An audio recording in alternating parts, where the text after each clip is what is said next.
Alrighty. Good morning, VOD crew. Gonna get rolling here in just a second. Just getting some things set up here real quick. Hopefully everybody can hear me okay. 7, Mark, you guys can still hear me all right? Yep. Excellent. Alrighty then. Let me get this up here.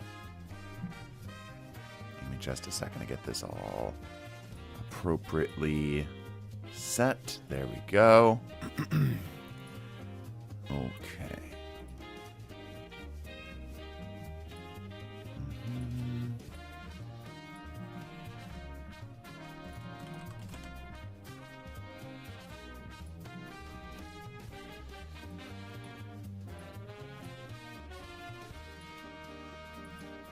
There we are. How you guys doing today? I haven't actually asked that yet. You guys doing okay? I smoked a ham. I'm sorry, what? I smoked a ham. Oh, okay. I thought he said I spoke to ham. And Same. I'm like, I don't want to know. Yeah. Let him have his ritualistic tendencies. Truly. Okay, Live we should be vicariously. live here. Let me go ahead and put that quickly into here.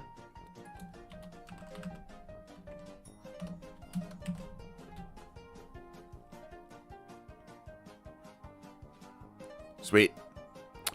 Okay. Give everybody a second to join on in here. Good morning, greetings, and welcome, everybody. Should be up in just a second. What's up, the guy? Good morning. What's up, Cade? Hello, Spaz.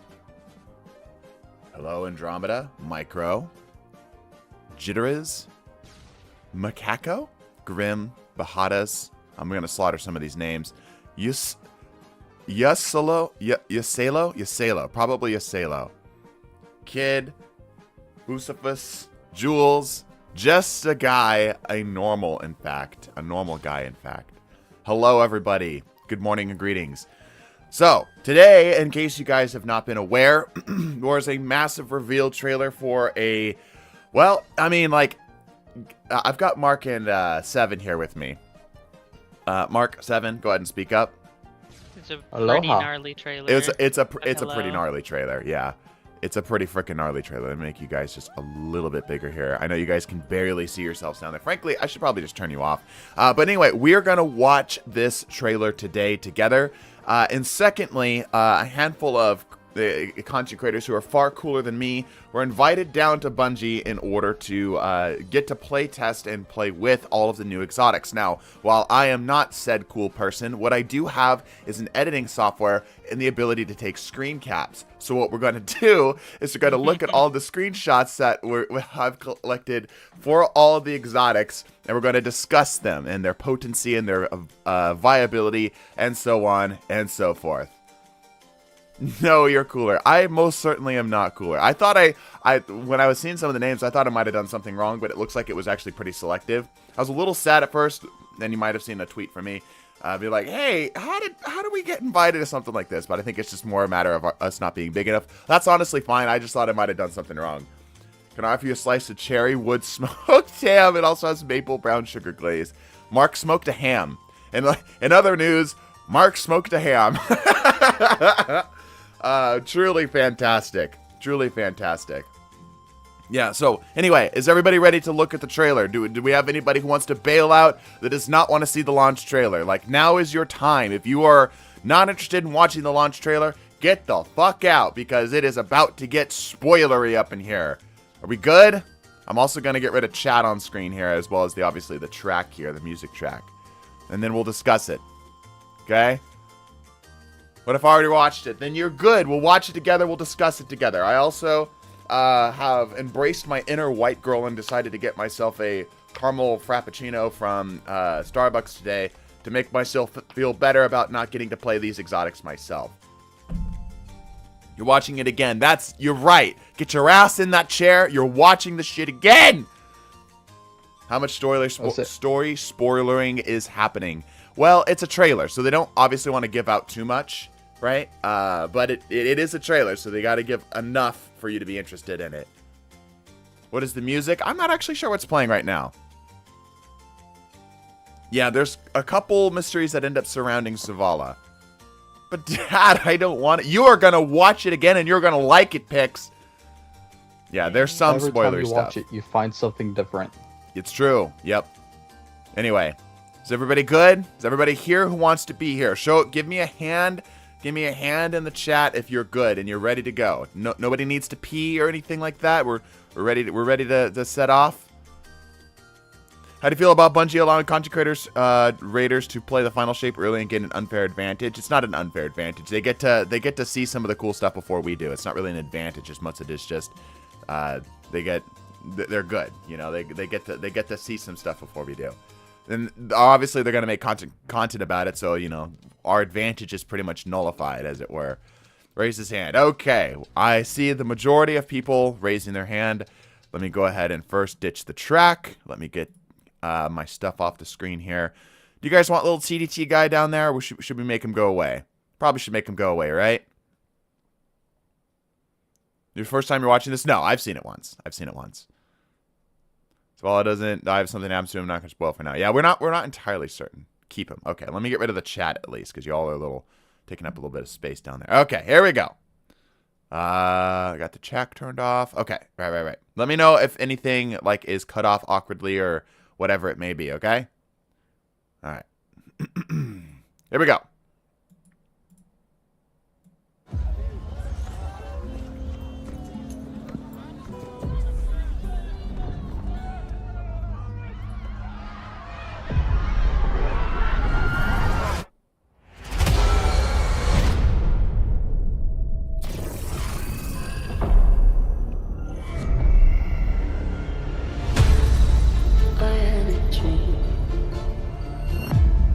Witness nears the final shape. It might have been a nightmare.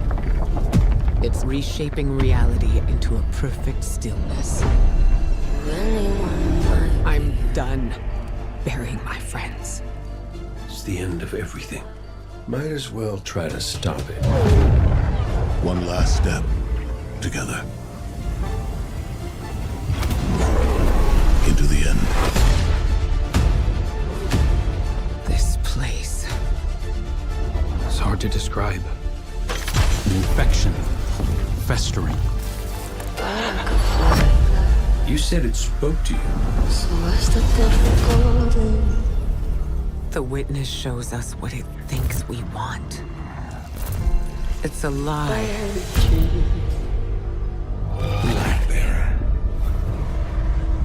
Let us lift the weight of suffering. Join us. Zavala, please, don't do this. I had a dream. Got everything. Why don't you think? And if I'm being honest, it might have been a nightmare.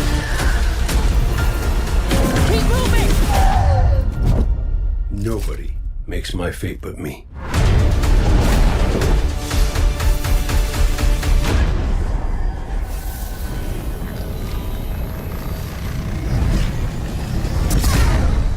I had a dream.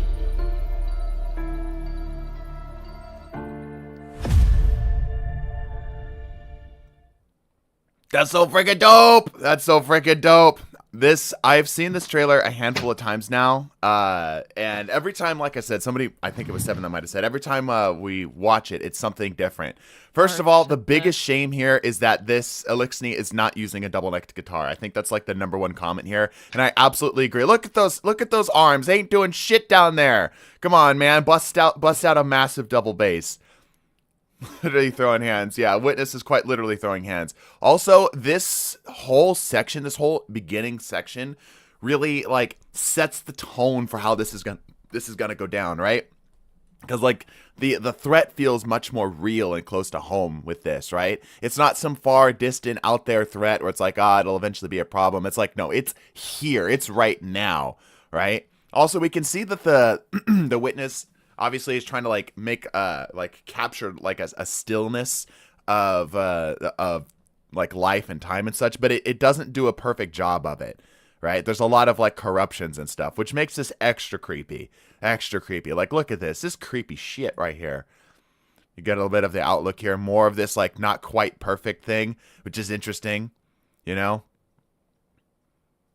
Now, somebody can help me out here because my lore is not the strongest. Here, let me get my chill track back on here. A little backing track, sorry. Somebody can help me out here because my lore is not the strongest. I know when we read the lore description of the ship that you get from the final mission, it's hinted at more or less directly. Like, it might as well have just been said for us point blank that Mara was Riven. Now, my question here is Mara still Riven? Because I don't think that's what's happening here. This seems a little too in character. It's like making AI-generated reality. Yeah, exactly. Time to make a crucible map out of the petrified bodies of the people of the city. No. No. Okay. Okay. That's... thanks. I wasn't 100% certain. Riven died at the last wish. Oh, right. So it's a time thing. Right. Okay. Okay. Yeah. Okay. So just making sure. Just making sure. Because, like... What's up, Mark? I'll say Mara Sov's lore is messed up because she's technically a god, but also not. I see. Yeah. All right. So we roll here, and like we get a lot of emphasis on Zavala here. Now, okay, spinfoil hat conspiracy theory here, right? When Nathan Fillion wanted to, or had to, for whatever reason, stop doing Cade, they forsakened him. I'm wondering if that's going to be the same here because of Lance, right? And as much as Keith is doing a great job as Zavala, like you can tell it's a different person, but the vibe and the tune is exactly the same. I'm wondering if there's something similar going on here where they're like, okay, we need to write this character out the story. And ironically, that might end up working out well for the timing of everything, right? That might have been why they delayed certain things. Because they're like, shit, we need to get Zavala out of here. You know, because like, you know, the voice actor's different. Maybe not. Maybe that's just, like I said, spinfoil hat conspiracy theory. But a lot of people are kind of making comments here, and a lot of people have seen like, yeah, Zavala might be on his way out. Yeah, Zavala's sacrifice would be in character. Yep, that's absolutely true. And the final shape that would be the place to do it, right? That would be the time to have Zavala do, you know, lay down his life, make the ultimate sacrifice, right? He gives to the darkness. Yeah, there's also like does Zavala give in to the witness? Does he give in to the darkness, that sort of thing? Then who would be the Titan Vanguard? Presumably Sloan? But like Sloan has been the only other Titan, unless Shax steps up, but I don't think Shax is allowed to be a Titan Vanguard, because wasn't he a warlord at some point? Yeah, Saint 14, that's a good point. Yeah. Actually, Saint 14. Saint would most likely be, because he was the Titan Vanguard at one point. That's a good point, yeah. Saint's absolutely a good point. You know, I consider him the funny Russian uncle with the affinity for headbutting things. I don't often remember him as just being a Titan. Yeah, or Saladin. I feel like Saladin's already got like things elsewhere though. He's got other difficulties elsewhere. Yeah, maybe. But yeah, you've got a point. You got a point. There's a lot of options there. I don't even want to throw out Sloan. Anyway, let's keep rolling here. So there's a lot of emphasis on Zavala here. We see the Traveler moving. This whole whatever's happening here is crazy looking. Freaking crazy looking. This conversation right here, I think we're jumping in the middle here. Obviously, we're jumping in the middle. But the fact that she's like consoling Crow makes me think that what we're talking about here, what she ends up saying, is actually more directed at Crow initially here. Let me play this back so you can hear. To a perfect stillness. I'm done burying my friends. Right? It makes me think that maybe she's talking to Kate about Crow, something like that. I don't know, but like the way that this is framed is interesting. So we get Nathan Fillion's Cade back here. We get the gang kind of being back together. Some people have pointed out that, by the way, in order to become the Hunter Vanguard, you have to kill the Hunter Vanguard, and that is what Crow has done. So we're probably going to see most, if not all, of the original Vanguard step down, is kind of like the current operating theory, which is interesting. Everyone entering into the portal. Get to see some cool imagery here. Yeah, and here's the thing that stands out, right? Here's the thing that stands out. So we enter the portal, and we got to see like different perceptions of reality in here, right? Here's the Guardian, right? Kind of looking at what we anticipate to see here, which is kind of like just this warped reality and such. Then we come over to Crow, who's looking at the city with the Traveler.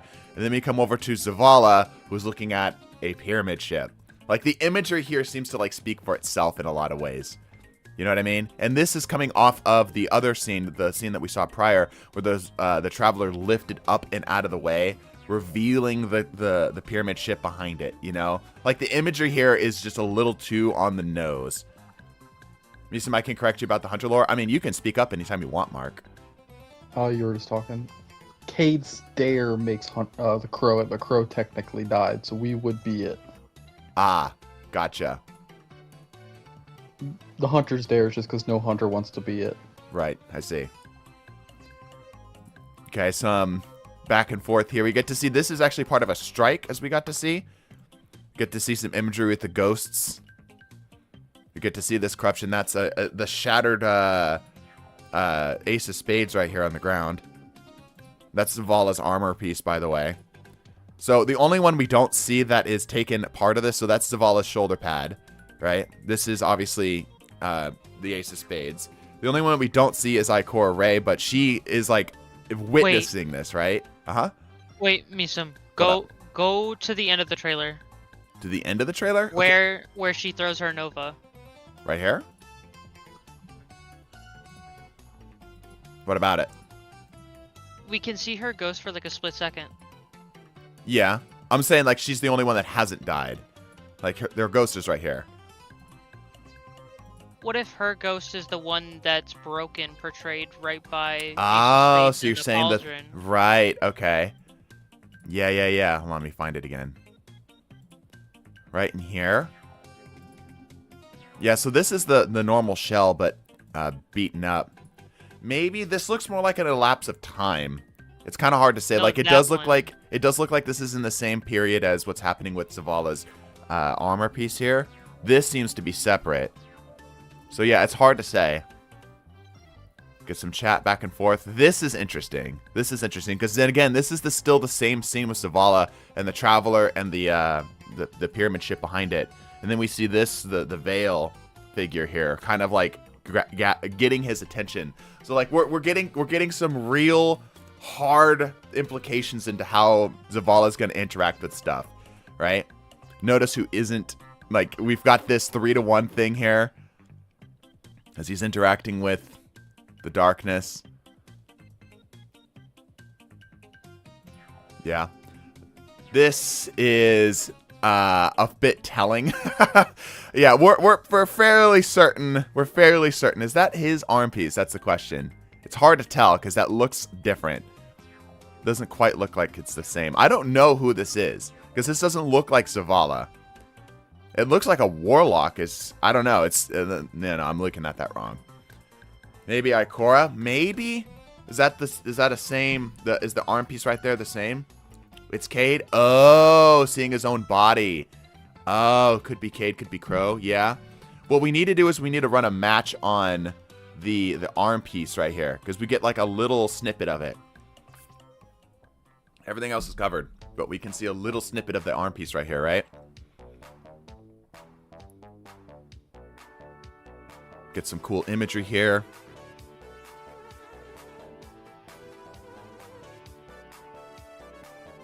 Yeah, heavy implications here. Heavy implications for what's going on with Zavala. Yeah, and then that image is horrifying. Let's get a still frame on this. Oh, wait, give me a little bit. It happens so suddenly. Right there. Isn't that just beautiful? Isn't that great? What a great picture. Don't we love this? Nightmare fuel. Nightmare fuel, yeah. Absolute nightmare fuel. Hands pulling back is eerie as hell, yeah. Fuzzy feelings, yeah. Different. Could be also Kate's friend who's died. Carton of Van 7. Great pick. Yeah, honestly, would make a good thumbnail.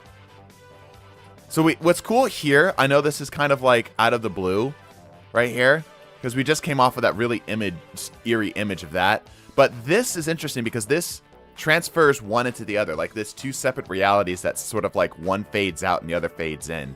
One from like this light and then the other into this burning. I'm curious, can we see anything in the burning image here? Not really. It just looks like some plants and grass and stuff. Ikora using her shotgun that she loves so much.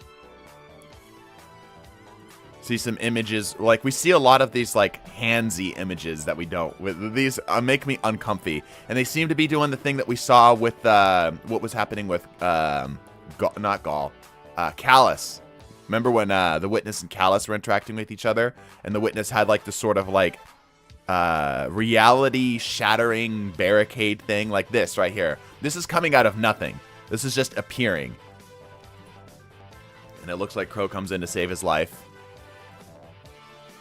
Get more of this kind of back and forth here. We do see Zavala in the back here. Like there's Zavala right there trying to get away from everything. We get more kind of a fight scene here. Fighting with the Scorn, it looks like. Also, Crow with Hawkmoon makes so much sense and also seems to fit with the theme of each Hunter Vanguard kind of having their hand cannon that they stick with. We see some, like, this... Okay, as a warlock, you don't fuck with Ikora. You do not fuck with Ikora. That is the one thing you do not do. Get to see some cool images of Kate here. Almost used this as a thumbnail. This is really cool. Get to see all the ships and the Elixir in here as well. All of like the friends coming together thing is really neat. Dropping us in. Bunch of different peeps. I'm wondering which one is our Guardian. If it's going to be this one here. If this is just kind of like random Guardians that they're dropping in. Get to see the healing come place here. And again, you do not fuck with Ikora. You can throw Nova Bombs like it's a Mayhem game with freaking 3-second cooldown, bro. Possible raid start. Yeah, maybe a raid start. Looks like pre-rendered cutscenes, yeah. No transmog drip, ew. We need a skin of the Ace of Spades with the lightning thing around it. It might be something that we end up getting, sure. Yeah, absolutely. Ikora combo supers back to back. She probably has an Obsidian Mind exotic and won't share it with us. Yeah. If I remember right, the Ikora lore for her, she is tested when they test her light to be like the 0.01% of all Guardians. Right. Yeah, she's the elite of the elite. Ikora is literally a Crucible God. Yeah, like I said, Ikora plays Mayhem while everyone else is playing the game normally. But yeah, absolutely super hype trailer. Love to see this. This was very cool. Get to see this. This tagline has not been something we have seen for a very long time. This become legend. Like, that was a D1 thing, and that kind of fell away with D2. This is like such a subtle thing, right, to kind of wrap up the story. And obviously, we're at the end of that 10-year plan back when D1 was initially around for all my vets out there. Right? Both Titan exotics look fire. Yes, we're going to talk about the Titan exotics here in just a moment. Ikora throwing Nova on back-to-backs reminds me of OG D2 Nova when we charged nades and drained Super Mayhem. Yeah.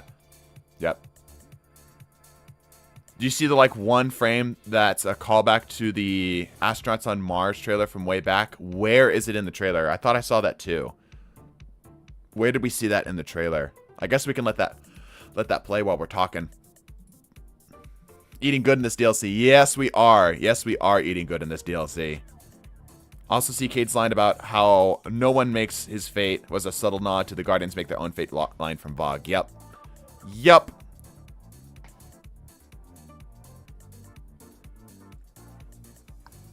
The kid isn't smart. He lost his apples at 118. Okay, noted. Let's go to that here. Right around here-ish. Oh, yeah, that happens very briefly. How can I get a... Is there a way to get, like, a more precise... Couldn't you put on slow-mo? Yeah, I could. You're right. Let me do that. Settings, qualities, playback speed. Quarter speed. Let's try this. Venom-ass looking stuff. Oh, yeah. This is like a... So we see for like a frame, it's just normal, and then like this looks like the prismatic effect, right? Yeah, right here it's kind of normal. I don't think this is a callback necessarily to the astronauts. I don't think so. There's no traveler, there's no nothing, right? I don't even think the astronaut's the same. But it does look a little odd. I could be wrong. But yeah, we get to see like the prismatic thing. Maybe it's a memory. So here's my thought. The darkness seems to be all about like knowledge and such, right? So I'm wondering if what we're gonna see here is sort of like an Undertale-esque save the world sort of thing, where the witness tries to modify memory. You know what I mean?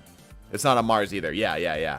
You know what I'm saying? Like, what if there's a sort of a section or maybe parts of the story where the witness is sort of trying to rewrite what people think about itself, you know? Something for us? Yeah, it might be. That would make sense because we've seen like some parts we'd be playing upside down too. Right. Yeah. And like we've seen it obviously with nightmares already, right? Kate's probably having an existential crisis seeing his old body. You know, it's ironic we mentioned that in I think it ended up making it into the Patreon, the longer cut, the free version that we put out. But we talked about how horrific it would be to see your body, right? Because that's something that has happened every now and then. It's like you see your old body still there, you know? Anyway, let me get this back to normal speed here. Yeah, you can see like how the whole reality like shuffling like cards thing is happening here, right? Remember like I talked about with Cade? So we see this image outside when he's looking out at the traveler, and then the darkness pyramid behind it, and this is also the point where the veil shines the thing on his eye, and then this shuffles out immediately, like just transitions, almost like a fade, like an opacity fade, and then we get the witness thing that's happening here. So yeah, there's a lot of implication that's going to be happening here, and I'm excited for them. The story beats, like I mentioned this in a video that ended up doing horribly, but I mentioned this in a video that no matter what, the story beats in this are going to be interesting. One way or the other, the story beats are going to be interesting, just because they kind of like they've been wrote to the point where they kind of have to be, you know, like we're at a place where all these things are meeting together. They will be interesting one way or the other. You know what I mean? Yeah. Behind the witness, yeah, that's the veil. That's the veil.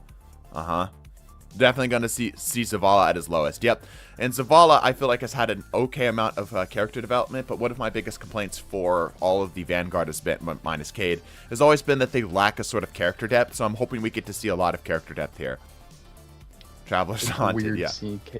It's weird to see Cade serious. Yeah, right. That's a good point. They have to be interesting, else goodbye Bungo. Not even that. Not even like they have to be interesting, else Bungo die. But they have to be interesting just because it's like these are sort of the like they are already interesting by themselves. Putting them together will give us some kind of story. Like we already have the elements here. It's almost impossible to fuck this up. You know what I mean? Like if they just, unless they just pull a full 180 retcon and do all this other stuff, like we've already got interesting things. Just putting them together will inevitably make something that is interesting, right? Give me the witness's arm. Yeah. I think it's pretty obvious Zavala's going to fight his own nightmares. Or even getting a location of his own house from the Golden Age. Yeah, there's a couple images of that. I don't think it's in this trailer, though. Want to know more about the Veiled People. Yep. What are we doing after this? I'm not really sure. The idea was potentially to do a build doctor thing, but we do have some exotics we're going to talk about here. So, yet again, I'm going to say, if you do not want spoilers, get the fuck out. Because we're about to discuss all of the exotics as we have seen so far. Speak on it. What was that? Speak on it. Yes. We're gonna talk about all of these exotics here. So if you want to not be spoiled about what these exotics are gonna be, get the fuck out. All right, because it's about to get a lot more spoilery in a lot of other different ways here. All right. You're gonna sit here and you're gonna talk about exotics, chat. And I mean, you can like hang out here if you want. Let me get you back up. Jason, I think I know why you might have trouble with Zavala and Ikora. Why is that? because they're written as the truest form of their guardians, because most hunters don't care and crave freedom. We're very wild. All Titans are mainly written as very stoic. I mean, that's fine. But a good story writer creates archetypes like that and then challenges those archetypes, right? Like, it's sort of like the Superman problem, right? You've got Superman, who's the most powerful being on Earth, right? Physical challenges are not a problem, but then you throw Lois Lane in there, and now it becomes interesting again, right? Where he's having to make these choices. That's the things that make for an interesting story. So it's, you know, up to this point, Bungie hasn't done anything to really push Zavala, to really like test the mettle of Zavala. You know what I mean? There's just been a handful of times where it's whatever. Oh, yeah, Saint 14, the pinnacle of Sousubs. No, he's talking about the Vanguard specifically. Anywho, all right, let's get some exotics in here. I'm going to talk about them once again. If you don't want to get spoiled, get the hell out. I'm just going to be working from the list I have here from top to bottom, so these are going to be completely out of order. Will Ikora be tested too? I mean, Ikora kind of has to be tested because her friends are being tested, unless she just doesn't give a shit about her friends, which would also be an interesting part of her character to see. She's definitely going to get tested too. There is still that missing sword exotic that was mentioned in the email. That's true, but not shown yet across the vids. I do wonder if it's actually in the raid. Going to be going by name. Yeah, that's true. That's true. That's true. Needs to be even played during seasonal hunt. That's a good point. That's a good point. But still, like, significant story beats. You know what I mean? All right. Let me find. All right. Here we go. I can just drop this in here. Let me then bring this down here a step. Okay. Our first exotic of the day. I'm going to find a spot for you, Chad, okay? You can hang out up here above me. All right. Metiodoxia. This is the full exotic list. All of the stuff I have yanked shamelessly from Dado's video. If you want to go get a much more in-depth on this stuff, go watch Dado's video. They were the cool people that were actually able to go play this stuff. But let's discuss the details that we actually have available before us here. We're going to talk about this in terms of PvP as well as PvE. Chat's up high. I can see my house from here. Yeah. A lot more interesting than the trailer made it out to be. Yes, exactly. Yeah, first of all, 2020 power. We obviously knew that the power is going to go up. But that's a significant jump. That's 210 power up from what we currently are from our 1810. So, yeah. A pretty big deal. Whole ass paragraph. That is most Warlock exotics, my friend. Most Warlock exotics. Alright, anywho. Targets damaged by Arcane Needle emit a suspending detonation when defeated. Landing multiple Arcane Needles on the same target immediately triggers a larger, more powerful detonation. So this happens, one of the things that we were worried about is that it required all three, right? And it does on the bigger targets. But if you want to create a suspending detonation, you can simply just kill one thing and that'll, do it to all of them, which is significantly better. As obviously suspend is much better as a crowd control tool, and killing the small stuff to suspend even more small stuff is fantastic. Very, very good. But yeah, if you've got a bigger target, it can scale up to deal with that as well. Landing multiple Arcane Needles on the same target immediately triggers the larger, more powerful detonation. And that powerful detonation, as we saw, something we discussed in the video as well, is a pretty big detonation. It's rather large. It was much larger than any suspending detonation we've seen so far. Anyway, defeating suspended targets grants melee energy. This is something that we thought was going to come when we looked at the trailer, because as it stood, it didn't look that interesting. It was like, wow, I can suspend a target for 3 melee charges. That sounds so worth it, Bungie. But yeah, obviously this is a way to feed that back into itself, and the Arcane Needle is strong against barrier champions. Fantastic. This is much more in line with what we're hoping to see out of an exotic armor piece. And thing to keep in mind, all of these are now within the context of Prismatic. So as we have seen, currently Prismatic Warlock doesn't have real access to suspend. So this is their way of getting access to suspend, without having to give up their Prismatic. The exotic looks great now. Yeah, so much better. Is it going to be better than some of the other stuff we have? Maybe not, but this is much more of a playstyle definer thing rather than something that you build your entire build around. Like, for example, something like Eye of Another World is just something that feeds all types of abilities and such, right? It's just generally good to have. Whereas something like the Sunbracers, you build your entire build around making sure Sunbracers works, right? This is much more of a I have it in case I need it thing. This is more of like a utility thing. You know what I mean? Imagine not running triple lightning surge and prismatic warlock. True. True. And also somebody was asking if the melees in general will create the suspending detonation, not just arcane needles. This is much more explicitly arcane needles, and I think we're going to see a lot more of that itemizing coming from exotics going forward, instead of it just being landing strand melee hits or landing melee hits. It's going to be like specific abilities that do this kind of stuff. Cool. Any questions or thoughts on this before we roll on? So more like something that would make it easier for threadling spam. Potentially, yeah. Because you can loop this in with your obviously your strand warlock already, and there's already some pretty good synergies here. The don't bunch up exotic, yeah. If you get the kill with it, right, that would be the thing. If you could do something like, what could you do? Maybe like an Ariana's headshot is an easiest way to do it. Follow up with the needle, get the suspend off, maybe.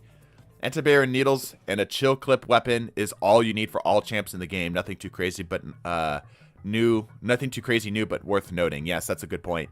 That's a very good point.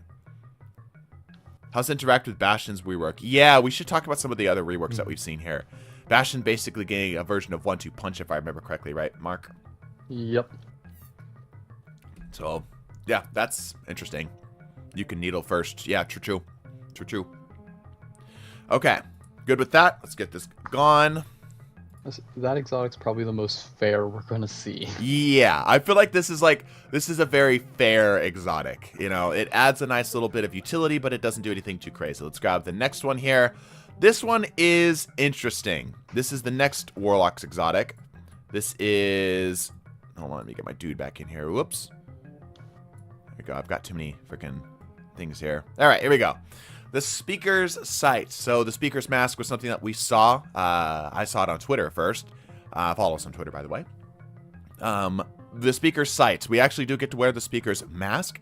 And this little setup right here is interesting. I like exotics like this. I like exotics that take something that we already have and don't just like add something to them, like the Matiodoxia. I'm going to keep slaughtering it until I get an official pronunciation from somebody. But something that just completely reworks how something works, right? Like, these are really neat. Healing grenades spawn a restorative turret. Healing allies occasionally spawns an orb of power. So, the way that this is equivocated to is the Edge of Intent on Warlocks. The crappy Warlock exotic glaive, the healing turret operates very similarly to this from what we saw in the gameplay. I think it's pretty darn cool. I think it's very valuable. It sounds ridiculous in PvP as a way to just consistently trickle in healing on yourself. In PvE, it's a little hard to say. Warlocks do not need help getting healing. Not at all. Not in the slightest. Not on Solar Warlock, at least. So, this is not something that you're mostly going to be taking for yourself, but this is going to be a much more true support type exotic. I also like that this, will also trigger things like Ember of Benevolence and such, because it is a, restoring effect. But yeah, very, very strong healing here. And the fact that you can get orbs of power off of healing allies, we're going to have to get some specific numbers on that, because the ability to get, here's what this says right now. This is a way to effectively infinitely loop orbs of power, assuming that its setup is consistent. That's the biggest and strongest thing about this. Is the fact that you can get an orb of power effectively for free. Like, imagine this grenade basically says, throw an orb of power for your teammates. Right? That's the way this is how you should look at this. Because you don't need to kill anything. Typically with orbs of power, you have to kill something, or do something, or spend something, or whatever it may be. Right? This, because it will very easily loop into itself, and you'll be able to get those orbs of power, and your teammates can feed you orbs of power, right? This is effectively, I throw an orb of power, and it gives me restoration. So it's kind of insane, and I'm surprised from the videos that I've seen, not a lot of people have mentioned how ridiculously strong just getting an orb of power anytime you'd like really truly is. Yeah, you can have 100% uptime with orb, basically. Yeah, exactly. This is kind of nuts, and I love exotics that are designed like this. Like, I do a bit of game design stuff on the side for fun, like we do Wit on Discord or whatever, right? And I love mechanics and such that are really simple. Like, this seems just so simple, but they have a lot of depth to them, right? It's not hard to understand what this exotic does, but when you really start to dive into it, like, holy hell, this is a really powerful exotic. Really powerful exotic. Yeah. You spec for like a pure, true white mage style healing thing here, right? And you are going to be having orbs of power for whatever you'd like all the time. And it's kind of nuts. It's kind of nuts. I'm the other way. I think this actually might be bad in PvP. Well, it's going to be questionable in PvP, but the ability to have restoration up pretty much all the time is going to be pretty good. Like, okay, Crit Magnet's going to be all over this exotic. He loves the support playstyle, and I think the support playstyle with this exotic might be good. They might have some legitimate viability, especially because you can juice up that healing. New PvP meta, throw healing on self, get orb triple surges doesn't sound fun. Yeah, exactly, right? Where we're at right now, fortunately, is we don't have a great way of going above what we have for our normal, like, super cooldown or whatnot, right? But absolutely what you can do is you can just sit there and camp an orb. Just camp an orb. Wait for your surges to come up. Maybe get a kickstart mod or a font mod or anything along those lines up. And just go from there. You know? How will it compare to Boots to the Assembler? That's the again, you're thinking about this wrong. You're thinking about this wrong. Stop thinking about it in terms of the healing. Although that is good, thinking about it in terms of the orb power. That's the biggest thing here. That's the absolute most incredible thing here. Healing, good, but we have lots of sources for that. Plenty of sources for that. Normal healing grenade can do that for you. Right? It's the orb of power that's the crazy part here. Anyhow. It's almost closer to compare it to ACDC, how much you can get armor charges. Yeah, that's a good way to put it. Like ACD zeros, the amount of armor charges you can get for a really short cost, a really small cost, is really cool. Right? And I love ACD zeros. I know a lot of people hate them, but I think that they are a great exotic because they do something that you get access to that can't be accessed normally on top of having its own thing. Yeah. Better synergy for exotic with Lumina. Maybe. I still think that the Boots of the Assembler are still going to give you the Lumina round, which are going to be a little bit better for it. But PvE-wise, yes. PvP, no. Yeah. How occasionally is occasionally? That is the real question here. That is the real question here. Yep. All right, let's roll on here. Next on the list is the Gifted Conviction. This is the Hunter's exotic. Let me get this here. There we go. Okay. Gifts of Certainty. So we theorized that this would work with all aspects, all of the Hunter's Arc aspects. This looks like this is not the case. Also, we get to see some of the new armor mods here with Arc, Solar, and Void actually. Excuse me. Arc, Solar, and Void actually having proper colors. Activating Ascension or Tempest Strike, so both of those are sort of like your uppercut type exotics. Throws bouncing explosives at nearby targets that jolt and damage them. Jolting nearby targets grants you damage resistance. Cool. The jolting nearby targets granting damage resistance is probably the best part about this. The activating Ascension and Tempest Strike to cause jolt to nearby targets, it's probably not that good. I'm going to imagine both of those already do that anyway. We know the Tempest Strike does that as well. So that's not really the part that you're really worried about here. It's the jolting granting damage resistance is the big deal. This is a way to stay alive, right? And there's ways to get orbs of power off of jolted targets, rapid kills and such, and while you're amplified and such. I know the difference between a kinetic mod and an arc mod, the best setup. Yeah, right? That's actually a really good point, Jam Down. I've made that mistake so many times. I'm like, oh wait, that's arc. No, that's kinetic. Yeah, but yeah, these look good. I'm hoping more UI updates happen like this. Yeah, first of all, it feels like more or less a direct power creep of the Lucky Raspberry, as Lucky Raspberry also, leans in hard on jolting things. I think damage resistance is a little bit better than what the Lucky Raspberry currently does. I'm a little disappointed in this, I will say. I was hoping the Gifted Conviction would have a lot of synergy with just kind of whatever you're doing on Arc. This looks like it's just going to be just all right. Being that Arc Hunter already has a way too many effective ways of getting jolt on targets with fragments and such as well. I don't know. I'm not sure how I feel about this one. Any thoughts in the comments? We saw that the resist was resist X3, by the way. I don't know how much of a percentage that is. I'm going to imagine it's probably 15%. Red Death, we will talk about all those in just a second. My problem with it is we've seen the damage on Carl. It's about as much as a skip nade. Yeah, it's not even worth going for it. It's just, you're just doing it for the jolt. You really don't care about the actual damage of the thing. Yeah. Disappointing. I wanted to shotgun punch people.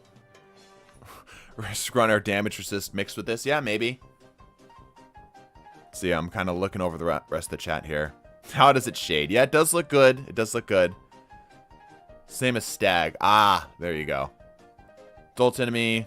Then what does the aspect do? I'd imagine the ascension still jolts enemies. We know that it gives you amplified, so maybe not.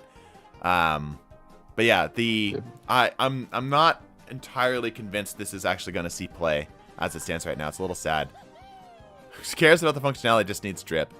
Introducing synergy with the volt shot. That's true. Yeah, that's like I said. That's the main thing. That's the main reason why you're using it. Is for the damage resist off of the jolt, right? Because like indebted kindness with this just gives you damage resist all the time. You're always gonna have damage resist. Basically impossible. Did you ask about the subclass? No. If the nades are able to blind, I mean, you can set the jolt and blind on the same target. Anyway. I think it's the bouncing explosive dealt a bit more damage to PvE to be more desirable since there are so few of the explosives, even though the damage resistance is the main draw. Yeah.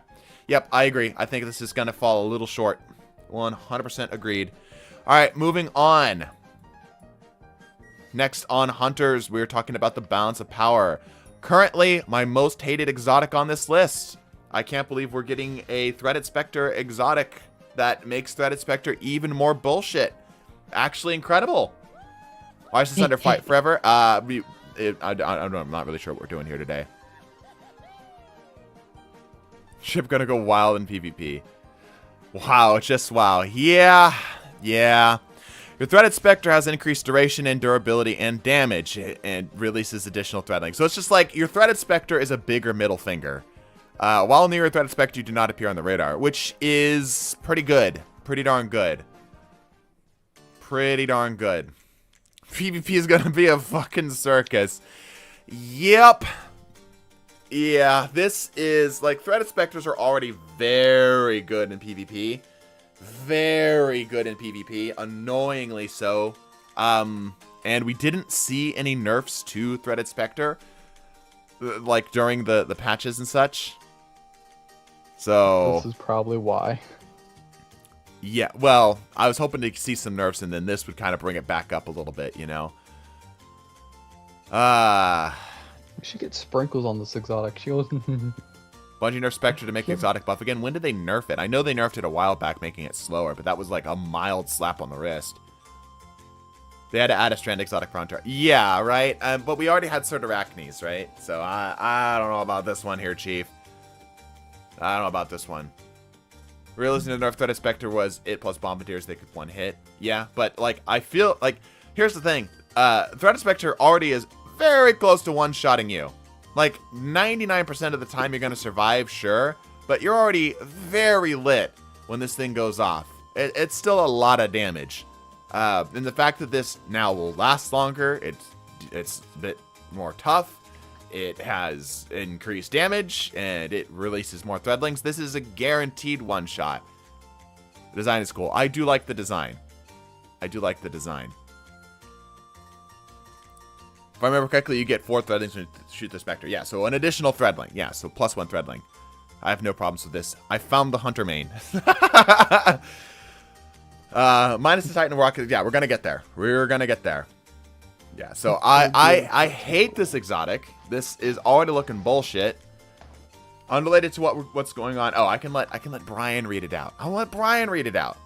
Noodle. Let's move on to the next exotic here.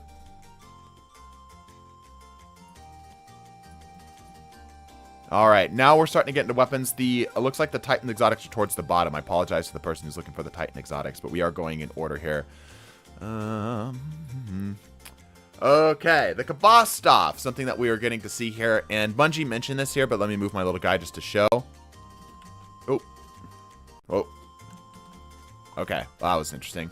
Anyway, lots of 7s. Lots and lots of 7s. Hi. Hello, 7. Anyhow, let's see here. So, this is the Kvostov. The right choice. Every 7th bullet from this weapon deals additional damage and ricochets to nearby targets. So, you don't need to do anything for this. You just literally shoot targets, and it'll do its thing, which is really good. this feels like a kinetic version of the Risk Runner, honestly. In that it's gonna be able to deal with big targets, big groups and such. I'm still not getting my notification. Do I have alerts here? I do have alerts. Yeah, I don't know why you're not popping up. Come on, Brian. Wake up. Anyway, let's just keep rolling here. Eyes of Guardian collecting orbs of power strengthens this weapon's next several ricochet shots, providing more damage and more bounces between targets. And also on the right there, you can see that it has Shoot the Loot. One of the things that's interesting is that a lot of these new exotics have 2 column perks. Most of the time we only end up seeing intrinsic and then the exotic trait itself. This one has 2. So Shoot the Loot works with the orbs, which works great for this exotic. And the Eyes of Guarding is kind of neat. Orbs of Power are going to work well for this, and obviously just getting lots of kills with this, which is what this is trying to do.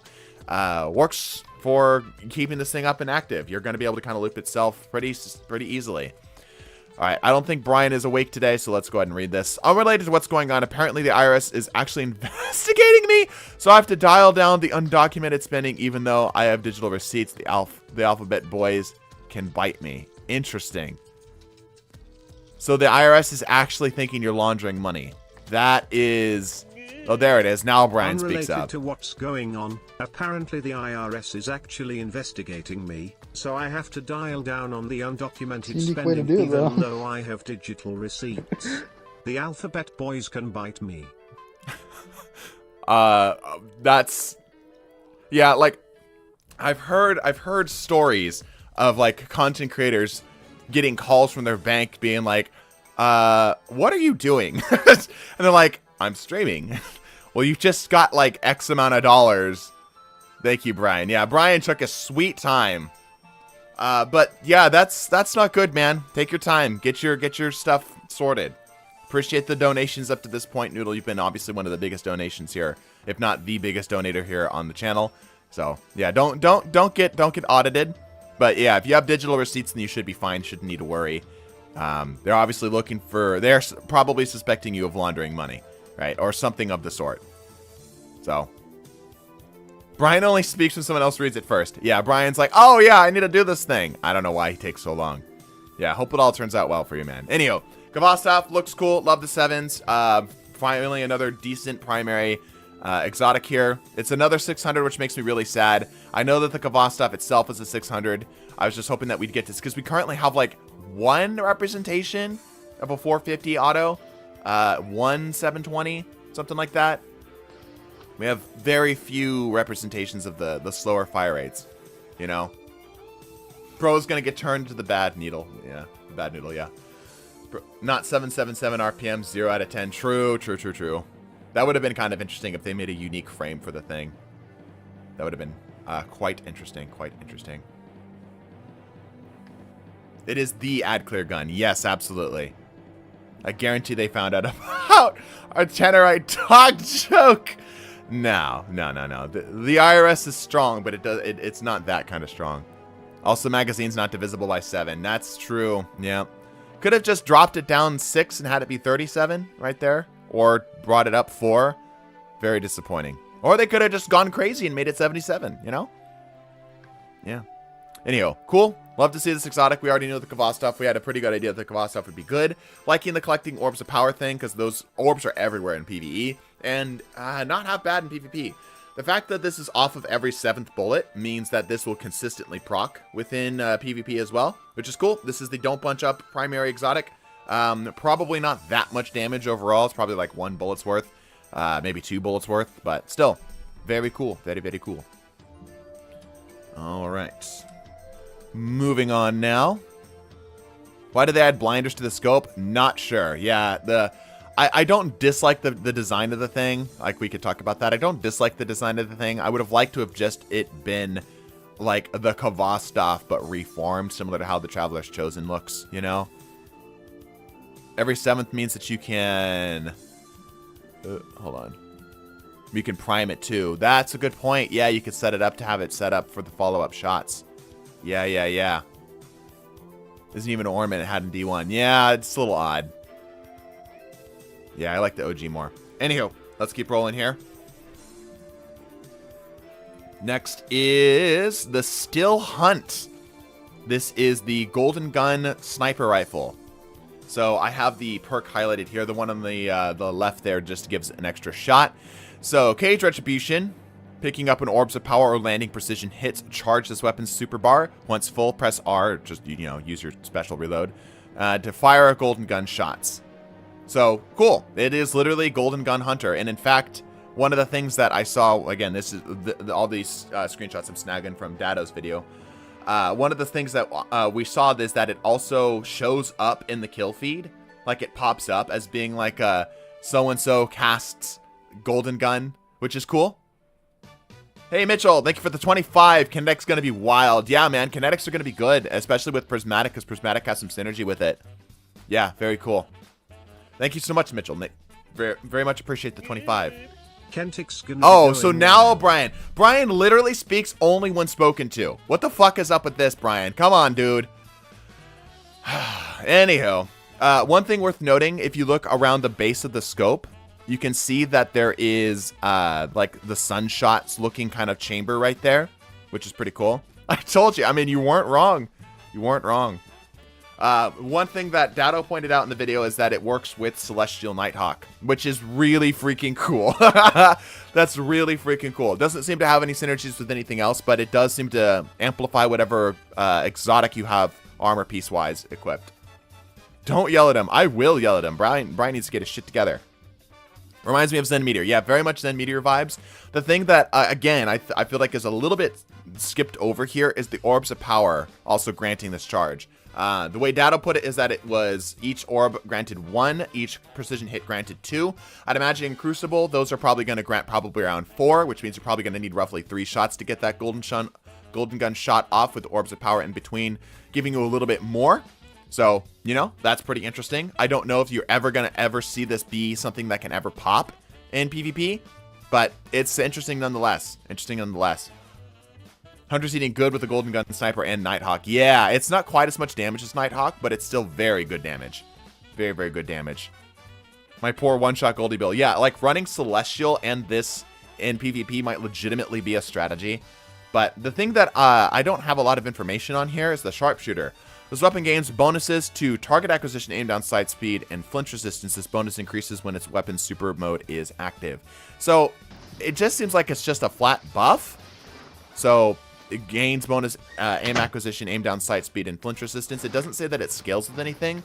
So it makes me wonder why this isn't just on the perks or the stats themselves. You know? Forget Izzy. We got the golden gun. Yeah. Also, the recoil direction 69. Yeah, nice. Unless you're actively holding. It is? Yeah, later. That's funny. This is the gun you're going to have to take off my cold dead body. I'm never taking off once I get it. It is very much like the Solar Hunter's gun, right? Like, this is the Solar Hunter's gun. Unless you're actively holding on to special ammo, like hoarding it in PvP. It's like this is going to be more of a PvE weapon than anything. Yeah, but I'm going to imagine it's going to count for more, right? But even still, like getting a handful of orbs and then getting a handful of snipes for a free golden gun shot doesn't sound outside the realm of possibility, right? Like, it'd also be insane for DPS rotations. Like, yeah, and PvE, the DPS rotation is going to be crazy. So, Mason, I actually know a lot about this one. It is 6 precision kills in PvE and 12 orbs to get the perk. I said that. Yeah. I said it also works as Celestial, and I can't wait. Yes, and I've also said that. Did you just get here? I had to go clean out my mother's car. Ah, gotcha. Casting the weapon super refunds the ammo. Yeah, and that's what the perk on the left does. It's just that it's like the exotic glaives, where it's just like you don't lose ammo if you cast the golden gun, right? So, yeah, we'll have to see if this ends up being doable at all in PvP. But it certainly sounds interesting. I hope that there is at least some spot for this somewhere. You know, the orbs. Even then, does the super bar reset upon death or anything? Yeah, that's my question too. Is this something that like you die, you lose all your progress, right? Because that would really suck. You know, that would really suck. But yeah, cool. It's probably real life revision because it's close to it. Yeah, probably. We're gonna have to see. This one is currently the scariest, but the fact that it's on a sniper makes it a lot more bearable. All right. Microcosm. Let's talk about this one. The one that we saw that we're like, oh, cool. It does damage to shields. Astrocross persist, path, death. Ooh, thank you so much for that piece of information, Drake Knight. There you go. There's your information. That is cool. That is fantastic. That's good to know. Yeah, extra golden gunshots. Excuse my sarcasm. Yeah. Kinetic. Yes, the big thing here is it is finally a kinetic heavy weapon. We talked about this in a Exotic Ideas like, shoot, 9 months ago. It's been a while. But this is their representation of it. And not even just that. This is a heavy ammo trace rifle, which we got to, we obviously already knew about. It's about a 20% damage buff. Yes, correct. Fires a beam of kinetic light, dealing massive bonus damage to shields. So, similar to how you would think like Arbalest. Try to think of the name. Arbalest was going to operate. And then Paracausal Imbuement. Final blows of this weapon grant super energy. Ooh, so kind of Thresh, all right. This weapon gains bonus damage once your super ends. You know what this actually is going to have some pretty good synergy with is things like, oh, what's the name of the exotic? Oh, what's the name of the exotic armor piece? It's a Warlock one. Oh, shoot. Oh, there it is. Friggin' Apotheosis Veil. Apotheosis Veil, because Apotheosis has a similar thing, right? You want to get your super quickly, and then once your super ends, you're even more powerful. Even more powerful, right? And you can just have what is effectively a miniature super, right? So throw a shit ton of grenades, throw a shit ton of melees, and then have bonus damage on everything. Yeah, it's probably going to be like Bad Juju for Super Game. I'd imagine it's actually probably a little less because Bad Juju stacks. The trace is the Simuma killer. Don't know what you're saying, friend. How does this work with the Ghost of the Deep final bosses? boss in Ghost of the Deep. Ah, I see. Stormjancer's Brace might go hard on Prismatic, right? You get Lightning Super, right? Yeah, true. Ward of Dawn Titans could take advantage of it too. Yeah, true. I'd imagine it's going to be mid. Maybe. It's hard to say. It's hard to say. I think this is more like we don't want to think of this exotic as like a DPS exotic. I think this is more of a utility exotic, right? This is meant to be something that you play around specifically because it is kinetic. There's a lot of ways that you can lean into it for a lot of different weapons and such, or armor pieces and such. And then that bonus damage is kind of like your way of scaling it, right? So maybe you, I don't know, Celestial Goldie or something, and then follow up with Microcosm to follow it up. Or Cenotaph, yep. Still 6 impact. What I saw looks low, but it scales the prismatic thing so fast you can combo off with it. Yeah. Yeah, 6 impact doesn't necessarily mean anything, though. Impact doesn't mean much on most weapons. You know what I mean? Can I build both meters for prismatics? Yep, that's correct. Like how Dragon's Breath back in D1 was a fun gun. I don't think that that's going to be the case. I actually think that this is going to have some value here. Just for the sake that if you're getting supers very quickly, on top of the prismatic stuff that we know that is already going to have synergy with it here. I think people are talking this one down, and I don't think it's going to be the best, but I don't think that this is going to be a bad exotic. Like, currently the chat I'm saying, like, this is going to be a bad exotic. Oh, this is a waste. You know, this is a Heart Shadow kind of exotic. No, I think this is going to be at a worst B tier. Like, at absolute worst. This is going to be not good deterministic chaos vibes. I still think it's going to be better than that. Like, the fact that it gives super energy, we need to see how much super energy it actually gives. But, yeah. Think of this kind of more like a traditional, like, LMG. I don't know. I could be wrong. Could be wrong. C+, maybe B-. I doubt that. I think it's going to be solid. But we'll see. We'll see. Really hope that the damage isn't terrible. Yeah. That's for sure. Our C tier because the match game doesn't exist anymore. No, that's true. Laser Beam go burr. Gives a lot, then I give it a fair B tier. Yeah, like, the thing though is there's already kind of ways of getting, like, rapid supers off of stuff. Like, imagine this in Onslaught with the Orpheus rigs. I try to think of the name. Right? Where you're popping supers, like, every single freaking 5 seconds. Right? You're pretty much going to always keep the bonus damage up on this. You know what I mean? Like, now imagine that on Prismatic so that they synergize with each other, and this will give you synergies towards Prismatic. Right? So, I don't know. I feel like this is going to be a lot better than people are giving it credit for. Anywho, let's roll on here. On to the Red Death. Oh, I'm a professional streamer. Okay, there we go. Red Death has returned, and it doesn't look like the Red Death, but that's okay. Crimson kind of took its spot. It still holds on to its former shape. So, I don't know what that perk does. Like I said, I came straight from Data's video, taking screenshots of it so that we can chat about it here. So if anybody knows what that perk reads, I would love to know what this... The top one? Yes. Lower health, you get more damage. Oh. Ooh. Interesting. Interesting. Okay. Good to know. Good to know. Redemption. Final blows with this weapon cure you and increase reload speed. Reloading after a kill cures nearby allies. So it's a cure gun. And the kill clip on it is instead an AoE to nearby allies. So this is now a support weapon, which is kind of interesting. Again, plays around the synergies of actually having the healing. I can see this with the Traveler's Mask being pretty darn good. The fact that your damage gets increased as your health gets lower is kind of crazy. That's kind of nuts. That's one of the freest damage boosts that we've seen so far. Like, minus, like, precision instrument or freaking target lock. Like, the ability to just shoot stuff and whatnot. Are we testing it, Mitchell? I see. Maybe it added Radiant on kill from the Catalyst. Maybe, yeah. I'd love to see this get some Radiant stuff. Or maybe, like, gain Radiant when you score a kill while your health is low. Maybe that might be more in flavor for it. Hopefully this gets the Monte Carlo. Because you want to stab people with it. You know, they've mentioned that. Yeah. Yeah. Receive pain, deal more pain. Yeah. This is what it says. When you deal damage with this weapon, gain increased handling, reduces flinch, gain movement speed for a short time.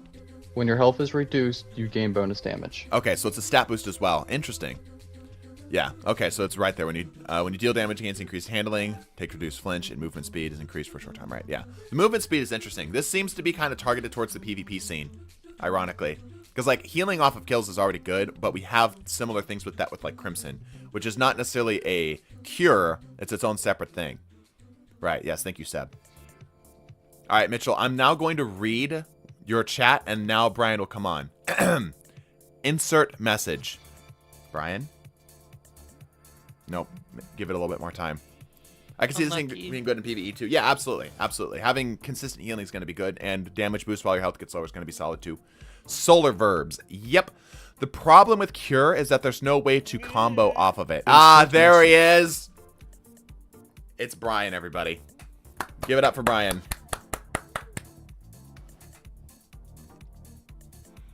It's burst, and you can 2 burst if it hits all shots in PvP. Yeah, what is the frame for this? Hold on, let me get Brian out the way here. Boo, Brian, boo. This is just better Crimson. It's going to be dead. Crimson will still have its place as the ability to get full health, not just cure, off of kills and reload itself. It's a 340. Okay, so it's a slow firing pulse. Yeah, slow firing pulses are really good. Right, what I've seen from Fallouts, even though he died, it was 41 to hit when he had the damage perk. Ooh, I see. So that'll be able to 2 burst then, right? So it's 120, 120, so 240. Yeah. Ooh. Okay. Yeah, pretty good. Pretty darn good. Yeah, the cure is the hard thing to play around here. If it was like restoration, that's something you can actually chain and have more stuff happen off of it. The fact that it cures nearby allies is just sort of like heal clip, and heal clip is obviously very good as it is right now. But with heal clip, it's heal clip cure X2, right? So something to keep in mind is this cure is actually going to be slightly smaller. I'm assuming that it's going to work both on the kill and the reload though. So you're going to get like the healing kind of broken up a little bit. I feel like the main reason to use this is probably going to be the Catalyst, which I hope to God is Radiant in some capacity. I feel like this is the perfect opportunity for Radiant to come in. I really want a Radiant, an exotic that gives Radiant. We have no way of accessing it outside of abilities right now, or the artifact mod as it currently stands. So I'm hoping that this ends up being the case. Calling the Caddy gives Resto. Maybe. I'm hoping it's Radiant, though. I'm really hoping it's Radiant. I want to stab stuff. All right, we've seen 3 different directions that it could go. We'll see what ends up coming out when Bungie actually drops it. I want Radiant, personally, because I want the ability to chain Radiant one into another. Radiant seems a tad strong. It's just a 10% buff, and it's already dealing the bonus damage anyway, right? This plus Also, they don't reveal the raid's exotic weapon until it drops, right? yes, and we are assuming it's the sword that was leaked. Let's say it goes 36 to 41. 10% from 41 is what? 45. So Not it doesn't much. really. I could see it being scorched to simulate bleed. Maybe, but I doubt that that's going to be the case here. The raid sword's certainly something. Radiant fire does give radiant, but only in fusion rifles and trace rifle kills. I don't think it does. It give on trace rifles? I thought it was just fusion rifles, but even still, that requires the armor piece. I want a weapon that does it. You know what I'm saying? Tristan cooking, hold up. Let me see. Where's Tristan? This plus the speaker mask and the Ember of Benevolence infinite increased abilities regen. Yep. Yep. All right, let's go on and roll into the next one here. We should use the bayonet. Yeah, true. True. All right, now we're on to the Titan exotics. Finally on to the Titan exotics. So, hazardous propulsion. We've actually called this out. Somebody in our chat was able to predict that it's going to grant your rockets bonus damage, and that's exactly what it's doing here. Weapon precision hits or final blows have a chance to load a kinetic Exodus rocket. Damaging or activating your class ability fires loaded Exodus rockets. Damaging targets with Exodus rockets temporarily increases the damage you deal to all rockets. Cool. And from what Dado said, it's about 35%. So cool, 35%. That's a nice, neat, consistent buff. And it seems like the ability to load the rockets is relatively easy as well. In PvP, these are dealing somewhere around 20 to 30 damage, so it's not much. With 6 of them, it's, you know, that's not really anything to really write home about, really. But it's still alright damage. Obviously, getting the stack that's going to be difficult. Post the perk for Red Death earlier. The perk for Red Death earlier. It's too long to share in this, unfortunately. Yes. Also, you spelled unfortunately wrong. Yes, we discussed the Red Death's extra bonus perk. We're looking at it from the Catalyst point of view. In PvE, it's basically a rocket shot. Yep. Ray and Pyre Gales too. He was inspecting. It works with rocket sidearms too, not just the rocket launchers. Ooh, thank you, Seb. Yeah, this is something we were wondering about. Because, yeah, it just says increased damage to all other rockets. It doesn't even necessarily specify rockets as in rocket launchers. Rocket sidearms works too. So, yeah, Rocket Titan, very much a thing. And here, guys, listen, hear me. You draw close to me for a second. Hearken to my wisdom. Grand Overture. Couldn't that also work with Mountaintop? I think those are considered missiles, not rockets. Yeah, Grand Overture's bonus damage on the rockets, which is already pretty solid, could get even more powerful. Double rocket sidearms, yeah, and then you can rocket sidearm with it. Yeah, the burst, You can be a Cabal with the rockets and the Grand Overture. Yes. The I'm about to blow exotic. Yeah, exactly. Yep. Seems like it's worth testing before raid day. Yep. That with Wolfpack rounds. True. I don't know if it's going to buff the actual sub-munition seekers, though. Right? Because it seems to be pretty explicitly rockets themselves, and I don't know if that would count. Quicksilver Storm Tracer rockets? Maybe? But I don't know if that's going to be enough to, like, just as like a pickup, maybe. You know? It buffs the sub-munitions, right. I'm about to blow, fires an entire missile barrage at a random thrall, yeah. Thrusters with this would go hard, yeah. It does buff Wolfpack rounds. Okay, good to know. According to Fallout, it does buff them. Good to know. Okay, cool. Either way, the rockets do like... What's up? I guarantee it means all the raid bosses are going to be very close and trying to blow us up. Yeah, right? 35%. Yep. Or Wardcliff Coil. Yep. Or Wardcliff. Yeah. Oh, God. Wardcliff. But I want to see this work with Grand Overture. I want to see if this the rockets that the Grand Overture fires works. Bless me. Hold on, one more. That was a sneeze. Bless you. Ow.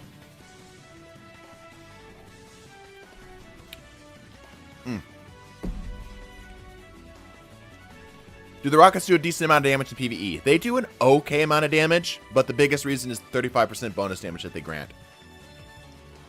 Titans get more brain dead as we go on. Good job, Bungie. That's some nice buffs. Do I feel like it'll get nerfed hard like every other fun thing? Yeah, that's a really unhelpful mindset to have, man. Really unhelpful mindset to have. Two-tailed fox, yeah, maybe two-tailed. I mean, like, all the rockets are now on the table. Obviously, like, the already optimal ones, like the ones that are dealing good damage, are going to be the ones that people are going to immediately gravitate towards, right?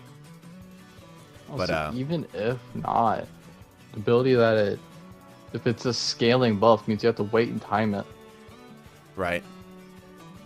Dragon's Breath. I don't know if it's going to work well with Dragon's Breath, because Dragon's Breath is more based around the ignitions and Scorch. Eyes, yeah, eyes could be probably solid. Yeah, all the rockets are on the table. All the rockets are on the table.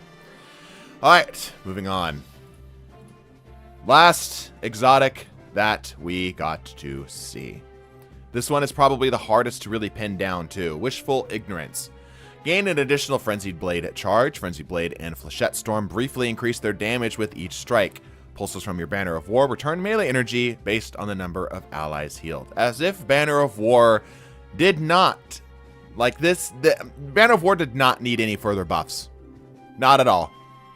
This one's going to be broken. Yeah, this one looks a little much. A little much. Anything buffing Banner is just amazing. Yep. This is why they nerfed y'all. That nerf was a slap on the wrist, bro. That nerf was barely a nerf. The last strike is like 200% increase. Yeah, the last strike is a big increase. Really, really big increase. It's going to be out esoteric solo state one, yeah. What's up? Use it for it. You're going to use it with Consecrate on Prismatic. Oh, yeah? Well, this only is... Let's see. Do they have Frenzied Blade? Yes, they do as well. Oh, interesting. Right. So it only increases the damage of the Frenzied Blade and Flechette Storm, so probably not Consecration. I'd imagine it's probably coded separately. But the pulses from the Banner of War returning melee energy, that's going to be pretty darn cool. That's going to be pretty darn cool. And it scales with the number of allies healed, not necessarily the amount of healing dealt. So bigger stacks isn't going to mean more... bigger stacks of Banner of War does not mean more return on energy, presumably, right? Yeah, the extra charge for Consecration, yeah, for sure, for sure. Yeah, this looks really freaking good. One of the questions that we need to have answered for the PvE side of things is that does this buff last a little while after you land the first 3 hits? Because imagine 1, 2, 3, 1, 2 punch, 4, right? If the timing works out that way, you could get a ridiculous amount of damage out of it. But if it's just like you have to do 1, 2, 3, 4, then that's going to be a little bit different. A little bit different. Probably yes, maybe. Yep. But yeah, this one looks just the strongest individually for PvE so far. Everything else has been pretty good, pretty good. This one just looks insane. Absolutely insane. Yeah. Any thoughts, questions, concerns about anything here? We need exotic. We just slap people with a metal gauntlet, yeah. So it'd get you a melee a little faster with more stacks. The same amount, but the same amount gained faster. Right. I was excited for this one for the style alone. Yeah, the style is certainly here. Yeah. I do like this quite a lot. We were wondering if this was going to be the Titan's access to Weapons of Sorrow, but it does not look like that's the case. All we need now is a Pocket Warlock. Yeah, so we've got the, like with all of these, we've gotten the ability to kind of play around certain play styles, which is cool. I really am excited to see, because I think the Traveler's Mask is likely going to be the most problematic, but it's going to be one that requires people to kind of look and see. I don't think it's going to be something people realize right away as how strong it could really be. Go with the sauce, yeah. Yep, yep. We need Weapons of Sorrow access in all 3 classes. Shouldn't be locked to the stupidest gauntlet on Warlock. Alright, well, that's a take. I would say Hunter doesn't have access either. Yeah. I can finally make the green stringy Mecha Titan of my dreams, yeah. Visually, it's a mess, but buff-wise, it'll be interesting, so long as the requirements for the perks work and aren't too short in PvE to be, or too specific, yeah. That's what I was talking about with, like, the 1, 2, 1, 2, 3, stop, 1, 2 punch, 4, right? If that works, that's going to be crazy. Build crafting potential for some of these are going to be fun. Give it 2 days before something broken is discovered. Yep. Visualize, it looks a lot like the Edge of Tomorrow's exoskeleton. Yeah, it kind of has that vibe. Yep, yep. But yeah, all very cool stuff. All very, very cool stuff. Any other exotics we want to dip back through? Or are we good? I want a heavy trace rifle now that shoots a Chaos Reach beam. Yeah, fair. 2 days, 2 hours. Yeah. We good? All good? Give it 30 minutes before Chiefs forever discovers some way to one-shot the witness. Yeah, yeah. Hell excited to see the ornaments for this. Interesting. Wish for ignorance is Bungie's motto for balancing this exotic. Ha! It's crazy, yeah. Need a flamethrower? I'd love a flamethrower. I wonder how big the explosion from chromatic fire will have with the new trace rifle. Oh, that's a good point. Yeah. The chromatic fire synergies are going to be there too. Missile spam Titan. Yeah, I'm still excited about the missile spam thing. I still think that's going to be really cool. I want a warlock exotic that buffs. Oh man, I gotta get rid of reactions. Buffs one of our shutdown supers. I think all of them have a buff, don't they? Nova Bomb definitely does. Chaos Reach does. There's not really a shutdown in Solar. None in Stasis. And Strand has just the boots. So I think they already do. Like Nighthawk or Daybreaker. But yeah, like what would you do? They're all one and dones anyway. Make big thing go boom. I want a Colossus build. Yep.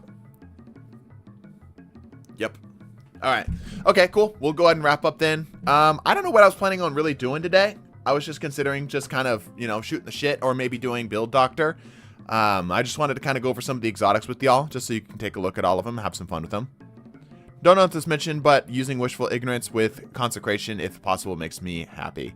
Yeah, well, the Wishful Ignorance is probably just going to give you another charge. Probably not going to actually give you a buff. Celestial Nighthawk for Blade Brush. Throw one big knife. Yeah, just throw like a fuck-all sized, like a Buster's sword. That's just what Void Titan is now. They're super. Right. I can't wait to see what the origin traits and the new perks are going to be. How wild these exotics are. Yeah, we got to see a little bit of the healing auto too, which is pretty darn cool. Still love that the Hunter one works with Celestial Nighthawk. Yup. Can you do another build, Doctor, please? I need to be seen. Sure. I will say that I have a video I need to work on for Wednesday. It's going to be a build video. So I do need to wrap it up somewhat short-ish today. I'm sorry. So we can do Build Doctor if y'all would like. We can tune up some of your weapons and such. And then we can go from there. Let me get my game launched. I haven't actually done that yet. I'm a dip. Mark. That's fair. Yep. Yes. If you came here just for the exotics, good to have you here. Maybe drop a like and a sub if you wouldn't mind. Then we can go from there. How do we join the Build Doctor? It's going to be a sort of just a lottery. We're just going to pick up people at random here. We'll see how many we can get through. I could take Mark and Seven and have them do stuff on the side. You guys want to do that? I was gonna ask Mark if he could shuttle in for a bit. I am currently running a solo grass. This guy. This freaking guy. Alright, let me get loaded in here. If you're not familiar with what the Build Doctor is, Never basically mind. what we do is we take your builds and try to make them better, optimize them. Armor, weapons, mods, etc. Everything. We're going to try to make them a little bit better. That is the goal. Alright, so let me get this up here. Give me just a second here. I want to be in the video. We'll see if we didn't getting another one of these. Yeah, we'll definitely see if we get another one of these. Let me go ahead and get this new recording going here. Never mind. You can put my thing. I just wiped. Whoopsies. Good. To prepare for the launch of the final shape, Destiny 2 is scheduled for 25 hours of downtime. I like that they specifically went for 1 hour above 24 hours. Like they could have said, you know, a day or more. You know, they could have said 26 hours to round it out. They specifically were like 25 hours. Yeah, starting June 3rd through 4th, starting at 9 a.m., ending at 10 a.m. Right, okay. Okay. So yeah, that's the day right before. Yeah, that's the day right before the final shape is meant to launch on reset. Cool. Limited edition Brave Weapon chance doubled. The drop chance for limited edition Brave Weapons have been doubled for the final week of the final shape into the light. This is the last chance to grab these. Starting your trophies of bravery in the Hall of Champions before. Yeah, right, cool. Cool. We've already been aware of a lot of this here. Oh boy, I'm losing competitive rank. Oh yeah. Oh. Oh, it's Did you forget this. It's about the that? cutscene. Yeah, okay. We've seen this cutscene. But we'll watch it again. It's a good cutscene. I love this cutscene. It's a great cutscene, yeah. Probably. Oh, I have to. I'm gonna send a meme of badass chef for you. I think I already sent it though. Okay. Wait, why am I being screamed at in chat? You're being screamed at? At Timothy, mark exclamation point.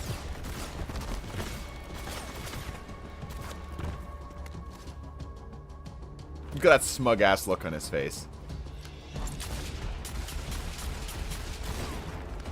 He does not use his cover well. I could take Crow in a 1v1, just saying.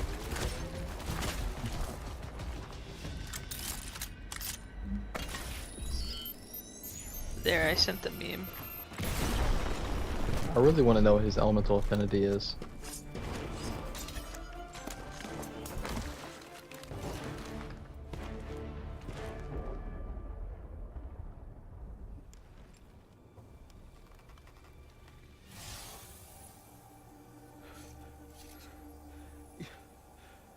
You died. So did you. I love the attention to detail on the hammer. As a gun enthusiast, that makes me so happy. It's like, ah, correct movement of hammer with trigger on revolver. Good. Yeah, I don't have to call you Prince anymore, do I? Wait, are all D2 hand cannons double action? All of them will move with the trigger pull, yeah. That means they're double action. Yes. Disappointing. Yes. Bro is not gonna ever proc Hawkmoon Paracausal. Yeah, man. Bro's aim is trash. Bungie, why are you throwing me into here? I'm trying to do build doctor for these people. I'm trying to help out their builds. Yeah, you can only do it on controller. You can't do it on PC because PC is binary. How it handles the trigger pull. Are you just throwing me into the final mission here? Is that what's happening? No, you're throwing me into the helm. Why am I at the helm? Okay. Anyway, let me quickly zip to the tower here. And we're going to do a thing. I got my build Dr. Drip ready to go. Thank you, Destiny. Thank you, Destiny. Thank you, Destiny. I'm good. I appreciate it. Bright dust. Yeah, good point. Pick up the bright dust. Do we have the bright dust thing? Yep, here we go. It's a Tuesday. Yeah, that's a good point. It's a Tuesday in it, bruv. Never speak to me again. Alright, let's see English, please. Ooh, Wishkeeper ornament. Ooh, Wishkeeper ornament. Is it worth it? Yeah, it's worth it. Helmet? Both pink shaders. It's an okay helmet. It's an okay helmet. This time I'm going to make sure Brian reads your chat, okay? Brian is going to be the one that reads your chat first. That's the plan at least. Okay. Here is what we are doing. I am going to go to the tower, and Mark is going to come along with me. Y'all are going to join in and then leave my fire team.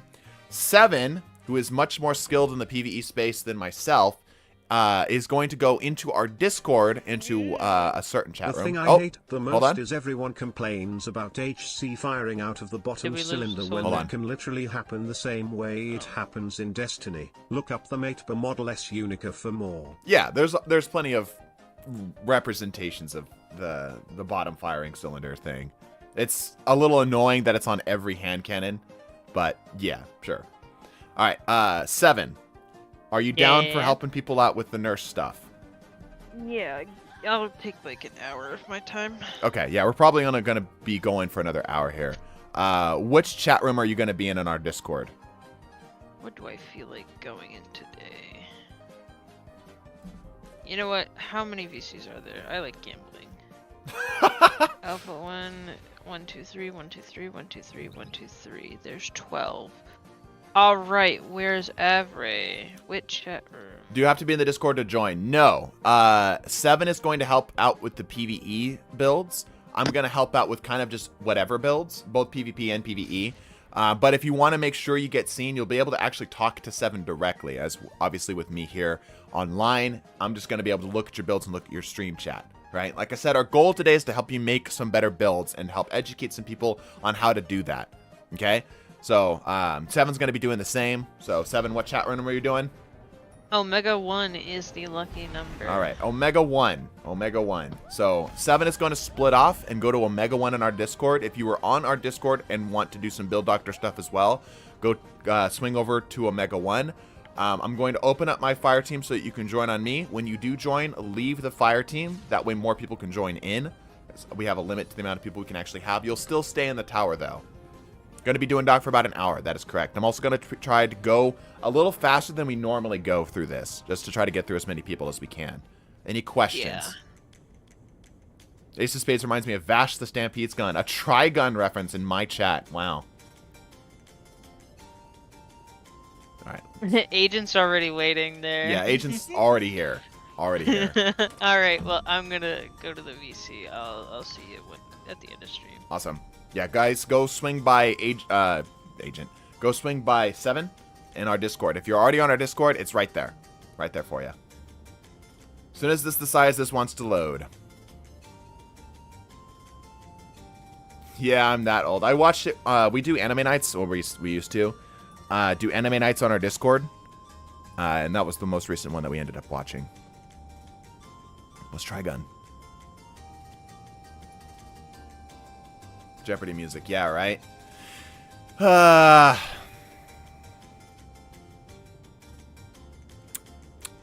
So, how about those exotics, huh?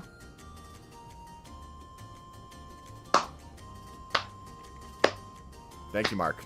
Thank you. You're welcome. Hello.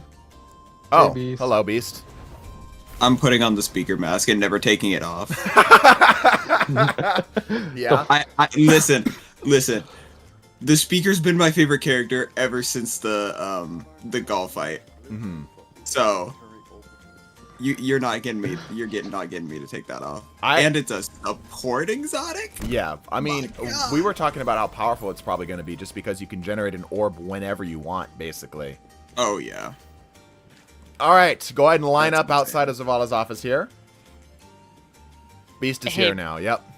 If you are one of my handful of nurses, you can jump on inside here, and we can look at the people as they come through together. So Mark and Beast, if you'd like to join today. If not, that's fine. Just Happy Celestial works with the hunt. Yep. Yep. God, why does it take forever to type on PS5? Should I open up my chat? People are telling me that I should open up my chat last time. So I mean, I can still make us a spin build on Prismatic Warlock. Yep. Are you hiring for secretaries? No, we're good on secretaries. Yes, you should. Misum. What's up? When the speaker's mask comes out, you have to wear it for Build Doctor. That's a good point. Yeah, that's a good point. Anyways, I'll go back. All right. Once again, reminder, 7 is on our Discord, and he's going to be able to help you out with builds as well. So if you'd like to get some help with builds, mostly PvE builds, go speak to 7 in our Discord. You'll be able to converse with him directly on stuff, too. I don't know what's going on today. I'm choking on stuff that isn't even there. How'd y'all like the last Final Shape trailer? We watched it together, and it looks very interesting. Give me a second here, chat. I'm going to cough this out.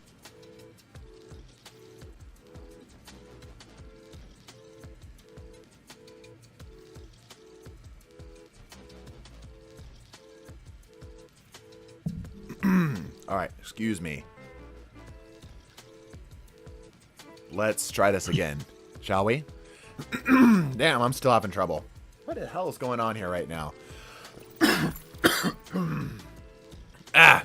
Excuse me, chat. All right, that feels a little bit better. Can't wait to see how cracked that Titan exotic's going to be for damage rotations. Yep, certainly true. Okay, Mark, why are you out there? Oh, I was typing this in. Oh, you're going to be calling people in? I'm just going to be calling in from the chat. Come on in, Agent. You're up first. Can I join? Yes, you can join. I think Hunters are now going to have an unmatchable DPS phase. Yes, which also explains why they nerfed the pants Star Eaters because the loop was going to be far too crazy, far too strong. I also think it's kind of crazy that for the Golden Gun Sniper, they were just like, yeah, let's just make it the best option. Right? Like, they just passive to target acquisition, aim down sight, and flinch resistance. They were just like, okay, here you go. You wanted the Golden Gun, right? Yeah, it's interesting. And apparently it doesn't lose itself after death. He's someone going to go to 7, call someone else in. Gotcha. Let's see. Who else is here? Jamboni? Jamboni, come on in. Stop cutting, dude. The children have already begun fighting. All right, Jam, what are we looking at here today? What kind of build are we dealing with? I'm seeing a Arc Warlock. I was going to have Storm Chaser, but this is the Heart of Inmost Light on Warlock, basically. I use Lightning Surge is here because I wanted to be different. By the way, this is a PvE build. Okay, cool. Cold Heart, I love to see. Crown of Tempest, sure. The thing with the Crown of Tempest and the fucking Cold Heart, cannot think of the names today, is that the synergies aren't as direct. Its arc ability or jolt final blows increase the recharge rate of your arc abilities and extend the Storm Trance. So this doesn't necessarily jolt targets directly, although it is a special weapon that is able to deal precision damage so that you can tie some of your fragments in here. I generally, if you're going to be going, let's see, you're going for Storm Trance stuff, so yeah, all right. Surplus Wellspring, I feel like you could go for a little bit better on the damage here, but I know that you're also trying to get your abilities up quicker, so that's fine. Reconstruction Bait Switch is classic, sure. Lightning Surge, Electrostatic Mind, interesting, yeah, okay. And then Pulse Grenades, of course. You're doing the Chain Lightning, of course. Burst Glide, sure. Healing Rift, Storm Trance itself, sure. Spark of Shock to actually deal the jolt to the targets, sure. Ions defeating a jolt to target creates Ionic Trace. And your Arc Weapon Final Blows have a chance to create Ionic Trace. Right. Yeah, so you're trying to go for Ionic Traces as hard as you can, and then while you're amplified, Arc Special Weapon Blows create a Blinding Explosion. This is what we talked about. The thing is here that your abilities are the direct way that you're going to be jolting targets. The Cold Heart, as much as I love it, is not giving you that jolt, right? It's not giving you that jolt. It's giving you plenty of Ionic Traces, right? Plenty of Ionic Traces, but it's not giving you the jolt directly. So I feel like you would be better off pivoting the build into a more direct, I am getting Ionic Traces and then using them sort of thing. Yes, the Ionic Traces will feed back into the ability, so that's fine. It's just something to keep in mind. I don't think the build is bad. I think that it's, like, if you took it a slightly different dimension, you might see it to be a little bit stronger. Maybe doing something like the crazy spiky helmet. What's that thing called? Warlock helmet. Makes the traces a little bit stronger. Let me see here, hold on. Fallen Sun? Fallen Sunstar. Fallen Sunstar, as well as Geomags. Both have direct synergies with the Ionic Traces themselves, so it's something to consider. Let's go over the armors, stuff that we have here directly. Powerful Attraction works good here. Bomber, sure. Time Dilation to keep it up. All right. And then Arc, and then Harmonic Holsters. Yeah, I suppose that keeps it up. You probably going to need some healing in here, so I'd probably do better already or recuperation. You don't have any other way of getting healing directly here, so getting your healing back up with a recuperation mod is going to be critical for you here. Also, Getaway could also be good. That's true. That's very true. Okay, then we got Charged Up and then Double Harmonics. Sure. I feel like if you're going to play so hard in the Harmonics, then maybe try to find some other arc weapon that will work better here. Like, Apex Predator is great. Absolutely. No complaints here. Like, Apex Predator is very, very solid. But if you can find something that is at least close in power to your Apex Predator that's also arc, you're going to get even more value out of the stuff that you already have. Right? But let's keep rolling here. Okay, and then stuff to keep your abilities up. You're going to have Amplified for the majority of it, so you don't really need reload speed. Most of the stuff is feeding into the grenade. Sure. I feel like you can sort of lean into the class ability cooldown here a bit more. You know, being that you're not really doing a whole lot with it here. I don't think that any of these are bad per se. Secondly, one thing I didn't mention on the chest is you don't have any resistances. You're going to get chewed up. You're very much a glass cannon right now, and you're a little too fragile for my taste. Double Harmonic Siphon, I'd rather see Special Ammo Finder here or Heavy Ammo Finder. Something to keep this up. I know you're kind of down one, but if you have the extra one to get the extra slot. Ashes to Assets, yeah, you're going to be throwing some grenades, sure. It's just not a grenade spam build. This build feels like it's good. It's decently well-rounded, but it's not focused on anything either. Yes, 83 res. I'd like to see the res be a little higher. You're lacking. Here, let me get this up here. Hold on, get the prescription. Mark, what do you have? What do you have for him here? Oh, I'll say to replace a rocket, you can replace with a Kruk Termination, but it's not fun to farm. But it's the best arc rocket. Anything else for feedback on the builds? I need to get Otherwise, some. looking at it, charged up doesn't really make sense because how much orbs you're going to produce. You could fix that by replacing it with a resistance or a different font in that spot. Okay. About that's about right. Okay. I'm getting some stuff typed up here. If you want to keep chatting, I'm gonna keep typing. Where you find him, because he's all the way on the other page. Spec for healing. Orbs. So, I think that's Jam, I'm assuming the sidearm is just for anti-barrier. Yeah, the sidearm kind of left me kind of scratching my head a little bit here too. Yeah, for the anti-barrier. Okay. It's fine. It's really fine. It's just I feel like there's just better options here. This feels like a throwaway. The high albedo, it doesn't even have like an origin trait right now. Yeah, it doesn't even have an origin trait, so it feels like there's a lot better options in the kinetic slot. Yeah, but anywho, let me get this up here. My clipboard is going to be a little out of sorts here. Give me just a sec. Properties, and then I need to make this a bluish font. There we go. Hey, and that doesn't actually look too hard to read. Look at that. Okay, yeah, look for arc heavy. It's not necessary to the build. You're going to have a fine time regardless, but having a bit of heavy will be nice. The build lacks a focus on any particular verb. You're kind of doing Jolt. You're kind of doing Onic Traces. You're kind of doing Amplify, but none of it is really like dialed in on one specific thing. Like they aren't alley-ooping off of each other well enough, right? It's just kind of like one into the other, maybe. And then you're lacking healing and survivability severely. Lower resilience, no damage resist mods, no orbs for healing. You're going to have a hard time. If you get into any sort of fight where the enemies are dealing half-decent damage, you're going to struggle. Half-decent struggle. Volt Shot, Envious Assassin. Yeah, there's a lot of other ways you could play around this here, too. Any questions or thoughts from chat, Mark, or anybody else?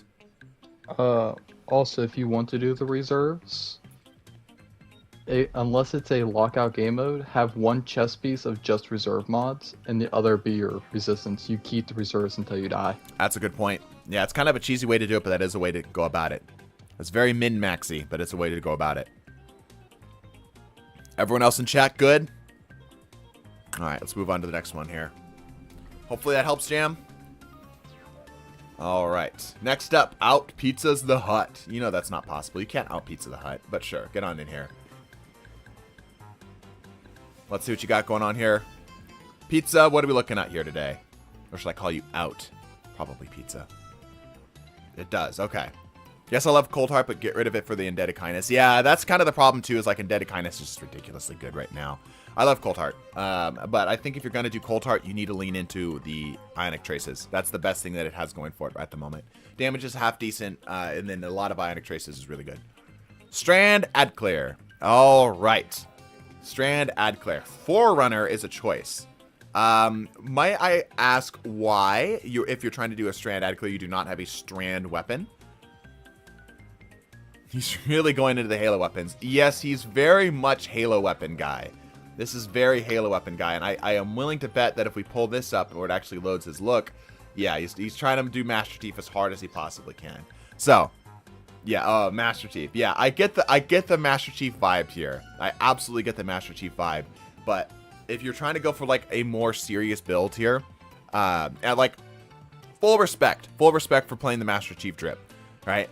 But if you're really going for an Adclair thing, this is not the way to go about it, dude. Not the way to go about it. Like I said, fun build, obviously. Forerunner is fine, but it's severely lacking strand synergies. Battler is actually pretty solid, especially with Demo and Incan. Half-Truths with, I'm assuming, Eager Edge and Relentless Strikes. Cool. Severance and Closure, getting a little bit of a rework coming in the next season. And it's alright for Adclair. It's alright for Adclair. They put the Master Chief in the Destiny. Yeah. Into the Fray, Banner of War, classic stuff. Grapple, Frenzied Blade, sure. Threat of Fury, damaging targets with Tangle grants melee energy. You're going to be getting that synergy off of the Into the Fray. Transmutation, while you have Woven Mill, Final Blows create a Tangle, sure. And that is able to loop into the Fray stuff really well. Threat of Ascent seems like a bit of a throwaway here, in that you're probably not going to be doing DPS rotations with this. But I suppose, like, no, absolutely not. Threat of Ascent is a throwaway. Toss Threat of Ascent. Not necessary at all. Threat of Binding, Super Final Blows, create a suspending burst from the target. Yeah, I guess if you are playing Adclair, that would be the way to go. But yeah, Threat of Ascent isn't doing anything for you, really. Like, yeah, you can reload your Forerunner or whatever, right? But, like, it's not like you're doing Rocket DPS or something, you know? What encounters you get in Dead of Kindness? Warlord's Ruin. Warlord's Ruin. To prove that it's Master Chief, check the crotch. Is the Bungie Tricorn, yep. Second encounter Warlords, yep. The encounters. Ah, got it, yeah. Yeah, so first off, Forerunner, swap it. Final Warning would be good, as Fenris has pointed out. Let's look at some of the stuff here. Yeah, you're going for heavy finishers, so it makes sense to do stuff like this. Sure, distribution, I guess, is fine there too. And then on this side of things, Invigoration, better already. Absolution, sure. This is a fine way to go about it. Again, I would put some Surge mods in here rather than Absolution. Damage resistances here. Being that you're going to be mostly in melee distances, go for a melee damage resist, as you're going to be kind of CQC with a lot of targets. Also, Concussive is pretty good here too. Quicksilver also works good too, yeah. I feel like Final Warning is a little bit more on theme for what they're going for. But yeah, Quicksilver also works just as fine. Impact Induction, Heavy-Handed, Fastball. Fastball does literally nothing with Grapple, and it does literally nothing in PvE. Well, it doesn't do literally nothing in PvE. It's just not necessary in PvE. There are far better options in here. Probably toss this and make this into something a little bit better overall. Right? I lagged out. Okay, well, we're going to continue to give it to you while we're here. Kinetic Siphon, that makes sense for the Forerunner, but this should be Harmonic Siphon, Heavy Ammo Finder, Heavy Ammo Scout. This is the best thing that you have so far. Yeah, I see that you're trying to go for the Master Chief thing, and I respect it. I think it's a lot of fun. Obviously, live your Titan fantasies out, but definitely not the optimal play. Whoa, a lot of people just got lagged out, it looks like. Whoa, weird. Yeah. Scatter symbol makes sense. For me, I would replace Frenetic Spent to, what's the product map called? It's the one that you can pick up orb, get warding. Mm-hmm. Even though it's getting nerfed, you're still producing so many orbs. Bob, Devourer of Crayons. Let's see what you got. What are we looking at here, Bob? Nox Perennial, Scatter Signal. Yep. Pressurized Precision. All good choices. Yep. All right, Bob, what are we looking at here today? Break ended, back to work. All right. Understandable. This looks like an Adclair build if I've ever seen one. With that 119 resilient stat. What should I replace the one mod with? Which one? Bootleg. Who's asking? Previous guy. Master Chief Man. Ascent to Warding. Oh, you're talking about Fragment? Yeah, Warding would be good. Oh, are we losing people again? No. Okay. All right, Bob, what are we looking at today? Okay, Adclair, basically a lot of ability regen. Gotcha. Okay, cool. There we go. Okay. Adclair with a lot of ability regen. Sure. Vergless Curve, love to see it. Also got the Catalyst, good for you.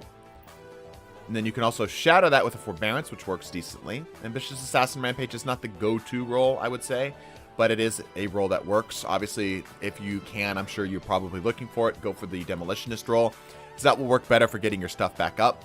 Demolitionist Chain Reaction will work really well here, especially if you're trying to play around that specifically. This is why I didn't want to come to work today. Misa, I knew I'd have to work over and not get a break. Ah, it's a bummer. All right. So yeah, obviously look for a better Forbearance there. This is fine, but there's better ones out there. All right, Crux Termination, doing the Reconstruction Explosive Light. Cool, love to see it. Let's take a look here. The Icefall Mantis with that. Right, so keep yourself alive. I'm assuming Icefalls are probably going to get a rework come the next season, but we'll see. All right, Tectonic Harvest, Howl of the Storm. Yep, classic. Going to be able to get a lot of stuff off of that with the Glacier Grenades as well. Shiver Strike, Rally Barricade, cool. Rhyme is getting changed, which is going to be that it like has longer stacks or something like that. Fissures, sure. Shards, of course. Rending, of course. I feel like Rending might be unnecessary to the build here, as most of your damage is actually likely going to be coming from the actual crystals themselves from the Verglass. You're not going to be freezing targets as much, although it will be happening. I don't know what you could put here. Maybe chains to keep it going a little bit longer. Some kind of way to lean in a little bit harder on the ability to keep your stuff up. But Rending seems kind of like a toss-up here. Because what you can do is you can throw it on the Verglass curve, just the hipfire shot, and then chain it into the Forbearance. Basically, since the build doesn't have the best survivability, that's why I'm using Icefall. Gotcha. Okay. Yeah, you're going to be able to get a lot more of that survivability come the changes. The changes will actually have a lot of ways of keeping your frost armor and stuff active. But if you need healing, there's ways that we can work around with that too. Okay, Torment to keep it up a little bit faster. Yeah, sure. Yeah, and then Rhyme to keep the things up. Sure. Yep, all good. Remember that all this stuff... What's up? So you can replace Torment with Bond, so he's going to be freezing things with the bow. Get an orb off it. Maybe get an orb. Yeah, that's not a bad idea. Yeah, because you don't really need the grenade energy here. That's a good point, Mark. I like that idea. Bonds to get the orb off, and the orb can get to other healing. All right, Font of Restoration, absolutely. Time Dilation, yeah, you have really low recovery, so yeah, sure. Time Dilation, cool. All right, arc stuff here, better already. I would be remiss if I did not say run some type of elemental charge mod here, because you're going to have so many freaking stasis shards around that you can get a lot of these charges up from an elemental charge mod on this. Right? Yeah, there's your way to go about it. And then you can get some other benefits off of that here as well. You can take charge up. You can probably even remove charged up from here now, as this is less necessary now. You only really take charged up if you really need long damage phases or you are trying to do kickstart stuff, right? So you don't need charge up here at all, I don't think, because I think that you can play further into the survivability of the thing and go for damage resistances or arc reserves like you have here. You're going to have so much consistency with elemental charge now being on your boots that having extra slots is probably just going to be unnecessary altogether, right? Because you're just going to have the, like, imagine you're going to have like 8 charges constantly. You know what I mean? Like, having extra charges of that at that point really doesn't matter. You don't need to hold on to more, right? We really need some more interesting chest armor mods. Yep, damage resistances are the way to go for now. However, if you really want to play around it, you could even potentially go for the one on here, the emergency reinforcements one. I don't know how good those are overall, but like I said, you're gonna have so many elemental charge setups from having some all of those. Like, you're gonna have so many. So yeah. Anyway, let's keep rolling here. Arc reloaders, yeah, to keep it up, sure. Heavy-handed, yeah, I suppose to keep it up, sure. Yeah, because you're gonna have a lot of melees off of this here as well. Impact induction. I feel like you could maybe lean into the ice falls here, as that is what you are trying to do. So maybe going for the bolstering, or not bolstering, whatever the other ones are that play into the class ability energy itself, right? And coming into the helmet, Ashes to assets, sure. Special ammo finder, sure. Harmonic siphon, good. Yeah, good to have a harmonic siphon on this. Let's see, what else could you do here? I feel like we're missing something here. Arc loaders more for quality of life. Yeah, that's fine. That's completely understandable. To keep it going, sure. Forbearance is a little annoying to reload. Yep, nope, understandable. Completely understandable. Mark, what else am I potentially missing here? Does Shatter count as a grenade? The shatter from the grenade counts as a grenade, but not the shatter from, like, Verglass. It does not. You're getting Frost Armor in the final shape. Yep, and you're going to be able to play around that a lot harder. The irony of saying that you don't have a lot of survivability is interesting, because you're going to have a lot of these stasis shards around to be able to keep yourself healthy. And like we mentioned, Frost Armor is a thing. Obviously, you don't need 110 resilience. You can drop that into recovery if you so need.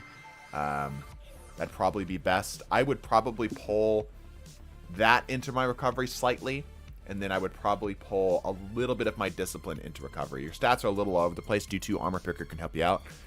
Other than that, I think this is mostly good. Like I said, I would probably, if you are struggling to stay alive, damage resistances are going to be better the way to go. That Mesa, that's just how high his base resilience is. none of his mods are in it. Right. I'm suggesting Yeah. armor piece changes here. Like Yeah. finding different armor pieces for this, right? Yeah, Harmonic Siphon's good. I'm trying to think of just anything else that I care about that I would want to put on a build such as this. Not really. Not really. I would probably, let's see. Yeah, you've got that there. You know what might be good here? Rather than going ashes to assets, which work fine, it might be better to do distribution and dynamo. Being that you're going to be popping this near targets with the Icefall Mantles. Icefall Mantles will freeze or slow nearby targets, thus allowing you to actually have some value off of this stuff. And you'll be able to get your fishers and stuff off that as well. So something like dynamo to get your super energy up might be a little bit more consistent. And then you could do distribution potentially down here. I don't think you really have the slots for it though, so this is fine. Maybe drop the discipline mod down. Go for that. Something to consider. Once you should move scavengers and holster mods to the chest armor. Yeah, maybe that might make them work. I don't think the holsters though. I think the holsters are probably fine there. What's good, TDT? What's good, Pumpkin? Doesn't show any pulses with wait, what? It doesn't show any pulses when the fragments are involved. I'm not sure what you mean. Wouldn't Diamond Lance be better for the Howl of the Storm? What he's trying to specifically do here is get as much of the charges up as they possibly can, as well as having the ice up, right? So they're trying to play specifically around that. Oh, his stats, right.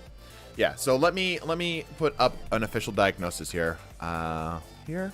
Mark, any other thoughts on the build? That's about it. Okay. So, generally speaking, less resil, more anything.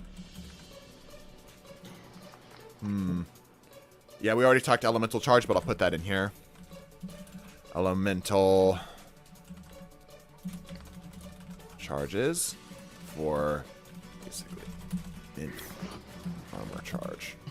I might run off the page, that's okay.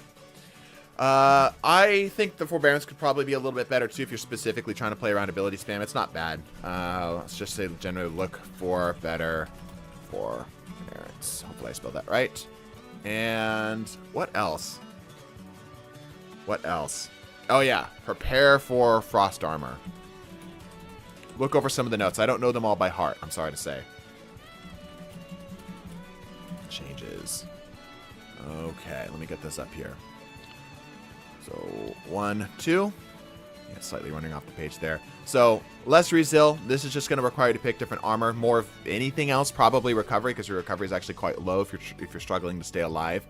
Elemental charges, we already talked about that, but look that for just basically ways to get infinite armor charges ready to go. Look for better forbearance. Your forbearance is fine, but if you're really trying to play around ability spam, then we've seen like the chain reaction demo roll. That's pretty good. And there's ways to sort of focus farm it. And you can prepare for the frost armor changes. Go look through some of the patch notes and see how that's going to affect your build. Obviously, that's going to be happening within a week. So keep that in mind. Honestly, might have better luck with something like Heart of Immolslite, the helmet with the Diamond Lances. Yeah, that's a good point. That's a good point. Like I said, I try not to shift the build too much away from the author's original intent. Here, let me actually pull up the person here. I try not to pull too away from the author's initial intent. So the author's initial intent here is to run the Vergless Curve with the Icefall Mantle, so I try to respect that, right? Hey, that's not doctor writing. That's clearly legible and can be read. I know. I'm sorry. I'm a fake doctor. You can get the raid craftable one. That's true. Icefalls can be changed to gain more survival. Yeah. Ways to play around that. Sure. Cool. Any questions for me here? Or does this look all right? I like the addition of the Vergless Curve. I think the Vergless Curve is going to serve you well for this. I think it's a little bit of a slept-on weapon. I think that's just mostly because Agris just tends to outshine it a little bit here. I'm going to get your medical license revoked. I know. Sorry. Another Bob, right? Okay. All right. Well, I hope that helps. Let's go ahead and keep on rolling here. I think it's better than Agris TBH. Yeah, I think it's a toss-up. There's certainly more consistency with it. All right, Bob. Thank you. Anatar, you're up. Come on in. I'm going to sue the hospital for emotional damages over my dead body. Better have a good lawyer. Yep. All right, Anatar, what are you looking at today?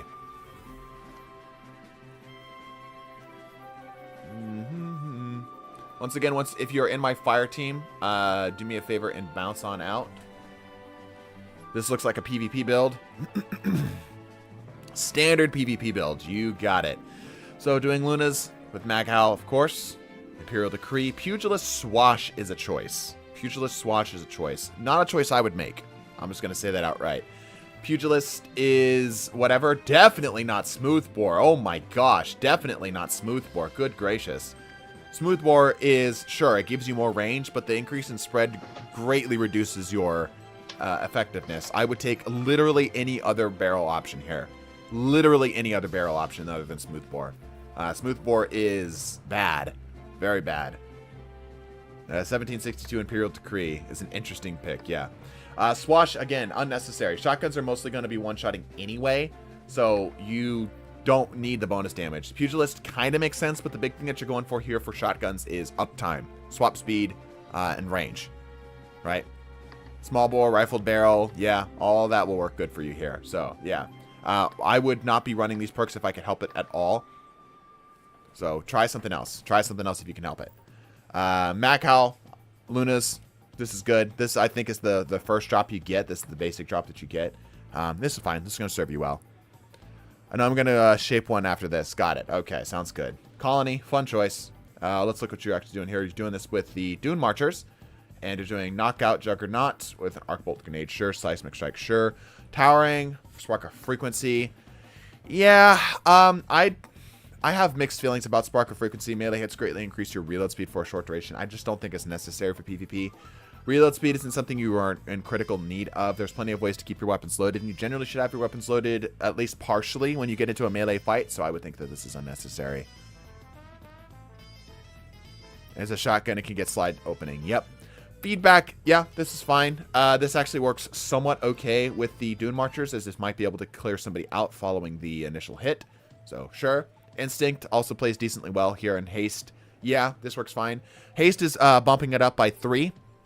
So Haste, besides your mobility, is actually a bit of overkill. I would do Spark of Focus, which allows you to get your class ability back faster after sprinting. I would also probably toss Feedback here. Realistically, as much as Feedback is fun, the damage boost is just too little in PvP to justify much anymore. It only really works on like Barrier Titans and Healing Warlocks. It's fine if you've got nothing else to think of here. I can't think of anything off the top of my head. None of your weapons play around Arc either, so this is a little rough to lean into. Juggernaut might get you into trouble with how many conditionals are out there. That's a bad way to think about it. It's a bad way to think about it, because, like, you're fucked anyway. Juggernaut or not, you're fucked anyway, right? So, yeah. I would toss Frequency. I would toss Focus. I would go... Oh, sorry. Haste. You got Focus. You're good. They look similar. Sorry. I would probably toss Frequency, though. I don't think this is necessary. You don't really need that much reload speed. Run Instinct over Feedback. Well, he's got Instinct. That's his thing. That's the problem. Yeah, so what could you do instead of Frequency? Mark, what are we thinking? Let me go look at the Arc Fragments, because I don't have Moment and Rise of Heart. Haste could be fine.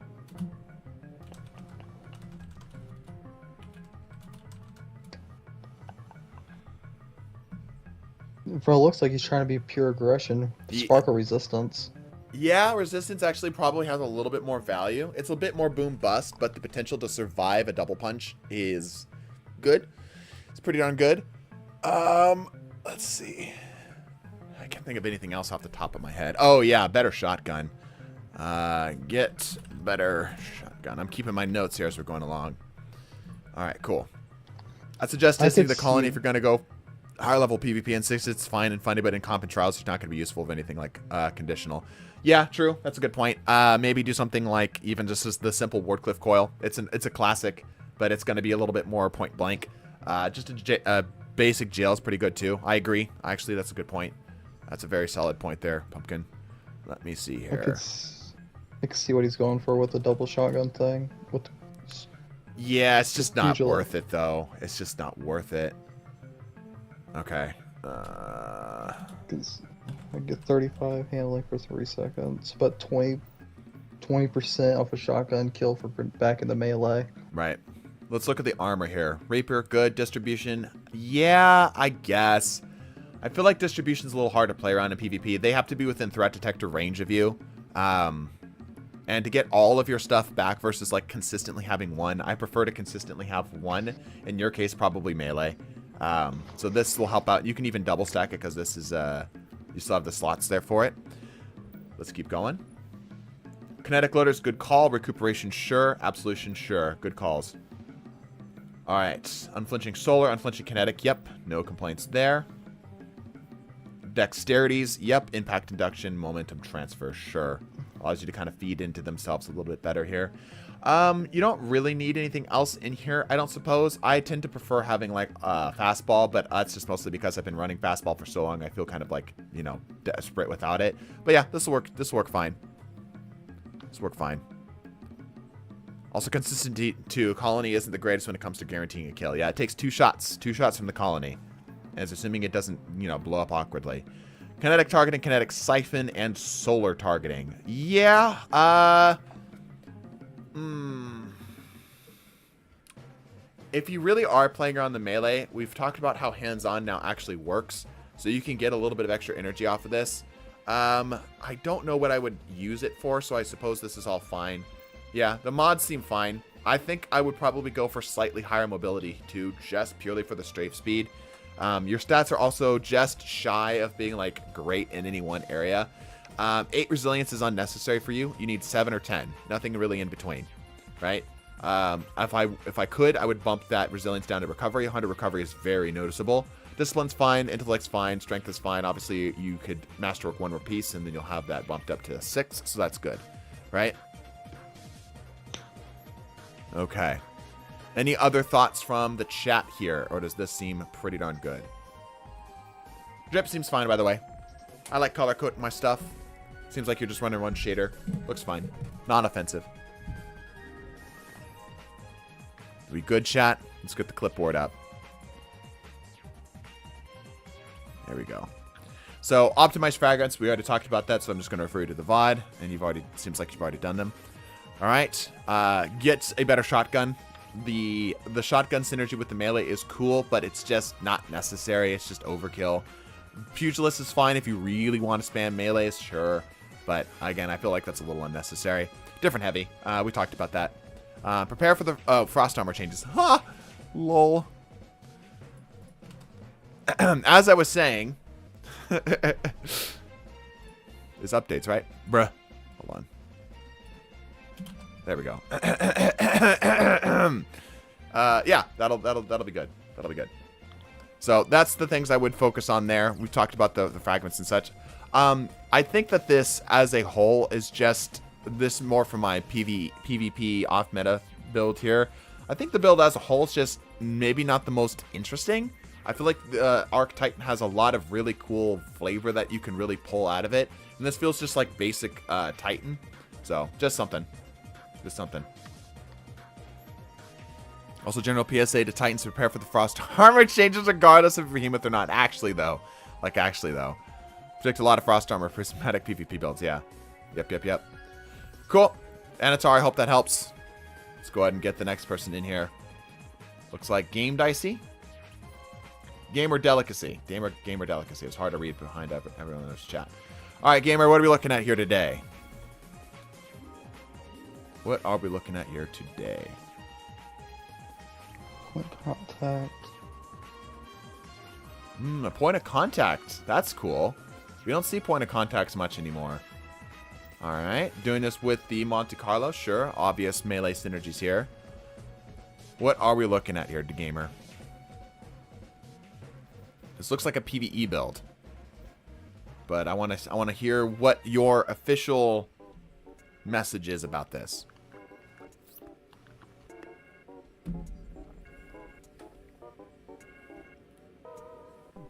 Alright, they have apparently died. I'm going to use my best judgment, assume it's a PvE build, and go for here. Okay, more punch to max with Arc. Okay. Dead of Kindness, not an optimal Dead of Kindness. We've seen the Volt Shot one go crazy, but this is fine.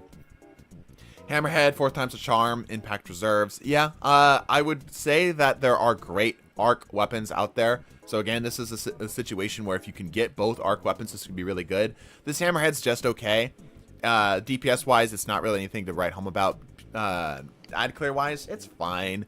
So maybe if you can find some other type of arc weapon here, if possible, grab those as well. Although I understand that Hammerhead's a lot more available right now. Monte Carlo's cool for the arc setup melees here.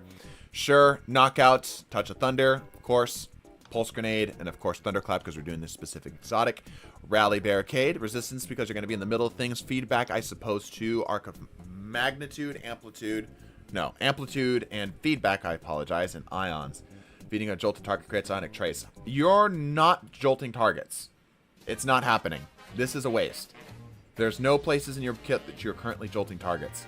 If you are running the Indebted Kindness with the Volt Shot, yeah, you would. But, I guess you are doing it from the right, the point of contact. Right. The point of contact jolts the targets. That's right. Is this necessary, though? Yeah, I suppose it probably is. Rapidly defeating targets creates more power, feedback. Okay. I think my biggest thing right now... I think my biggest thing right now is the lack of loop on this. Let me read what point of contact does. Defeating targets with Thunderclap melee restores melee energy. Okay, so you are able to loop it that way. Targets near you when you use your Thunderclap suffer lightning strikes and become jolted. Being amplified increases their base damage and increases these lightning strikes. Okay, cool. So there is a way to loop it. I guess feedback does work. Things gonna run up on you and punch you. I need to stay close enough to the mic. I always lean back when I'm thinking. It doesn't sound good in the recording. Honestly, the one that creates traces off jolts. Yeah. This is what he's got, though. Like, we've already got that. What else could we do? Maybe the blinded one? Or the, what's the one called where arc special weapons have a chance to create the Ionic Traces? Like, I like feedback. I feel like feedback is fine. But I feel like most of the time you're trying not to get meleeed. And I feel like things are already dying anyway, just from the jolts. You know what I'm saying? Discharge, the one you're thinking of, it loses your strength. Right, discharge. Well, there's ways to get the strength back, and you've already got 100 strength anyway, so you're not really going to notice it. I think discharge might be a little bit better here. Resistance is good, though. Or trading a few to focus into jolting the full build into grenades with the super buff melee. Maybe, yeah. You could also do the jolting grenades. That's true. Yeah, I think feedback, while good and like makes sense for the build thing in general here, I feel like it's like just overkill. I think it's just going to be too much for the vast majority of what you're going to be doing here, right? Because like these are mostly used for clearing out ads, right? Like these are meant to just punch a group of ads and kill them all.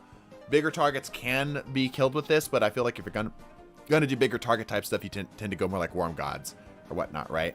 So lean into the strengths that this has and pull away from feedback as just general damage. All right, let's look at the rest of this here. Okay, the empowered finish, sure. Will you be able to get any other ways? Maybe not. Okay, proximity ward, sure. All right. So I'm hoping for some healing here. Invigoration, good. Absolution, good. Yep, there's your way of getting your stuff back. I would probably...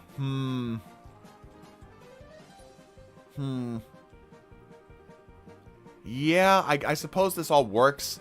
I'm wondering if better already with what you have is maybe a little unnecessary because of the knockout stuff that you're going to be doing. Like, obviously, like, Arc doesn't have direct access to healing, and typically I recommend running some type of healing thing here, right? But I'm wondering if there's a way that you can open up some kind of surge mod in here, right? Because you're lacking the ability to do any type of surges right now. So I'm wondering if better already could be the pivot. Or, of course, just maybe running Absolution, swapping that out. Maybe. It's a thought. It's a thought. Just to give yourself a little bit of bonus damage to your actual weapons. Charged up. What are you using charged up for? Ah, melee kickstart. I see. Okay.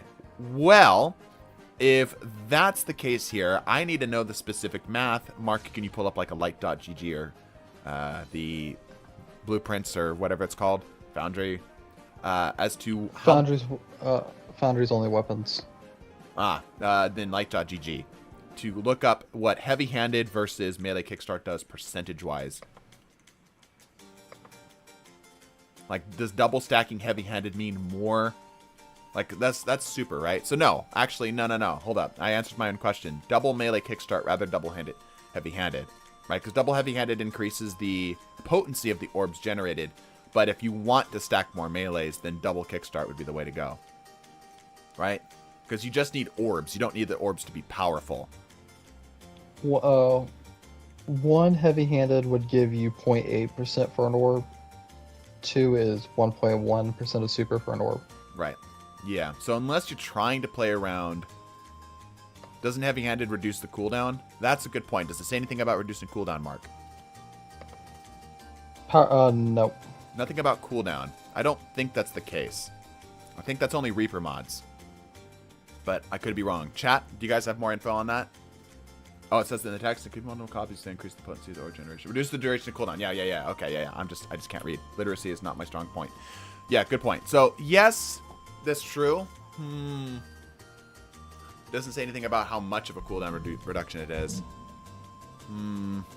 It's a PvE build, right? It's a PvE build, yeah. Does he have 2 kickstarts? He has 1 kickstart, 2 heavy-handeds. Kickstart 1 is 16.2%. 2 kickstart is 21.7.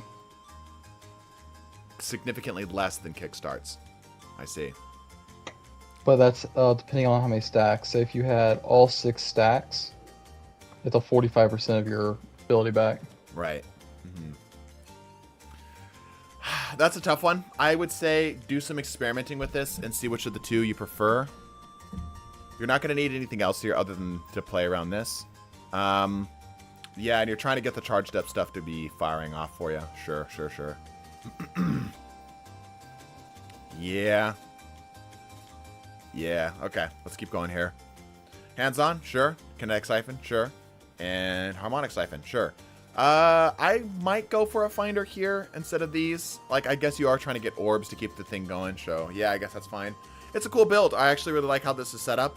I think there's a lot of, like, overkill stuff that's happening here, because Monte Carlo is going to be a really consistent way of getting your melees back. And I'm wondering if just speccing as hard as you are for this is potentially hurting your build elsewhere, to where you don't need as much, like, melee kickstart setups and such. You know what I'm saying? So I'll set that as a thing to consider, but not necessarily like a make or break for the thing. Let me get this up. Weapons-wise, fine. Obviously, look for a Volt Shot weapon would be potentially a little bit better. So look for Volt Shot weapon. Here, let me get this up on the screen while we're doing this here. So look for a Volt Shot weapon. I will say experiment. Oh, I can't spell. I cannot spell. With less ability looping.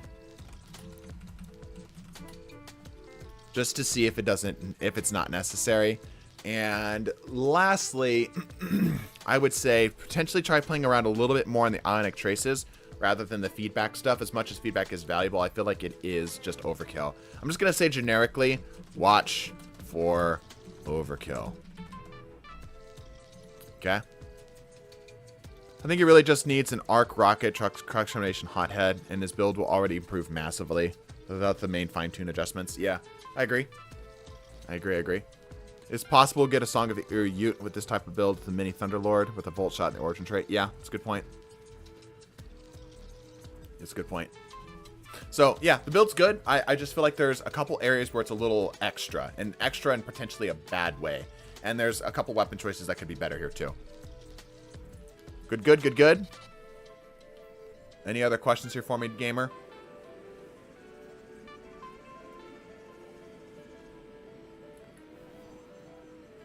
Give him a second to chat out here.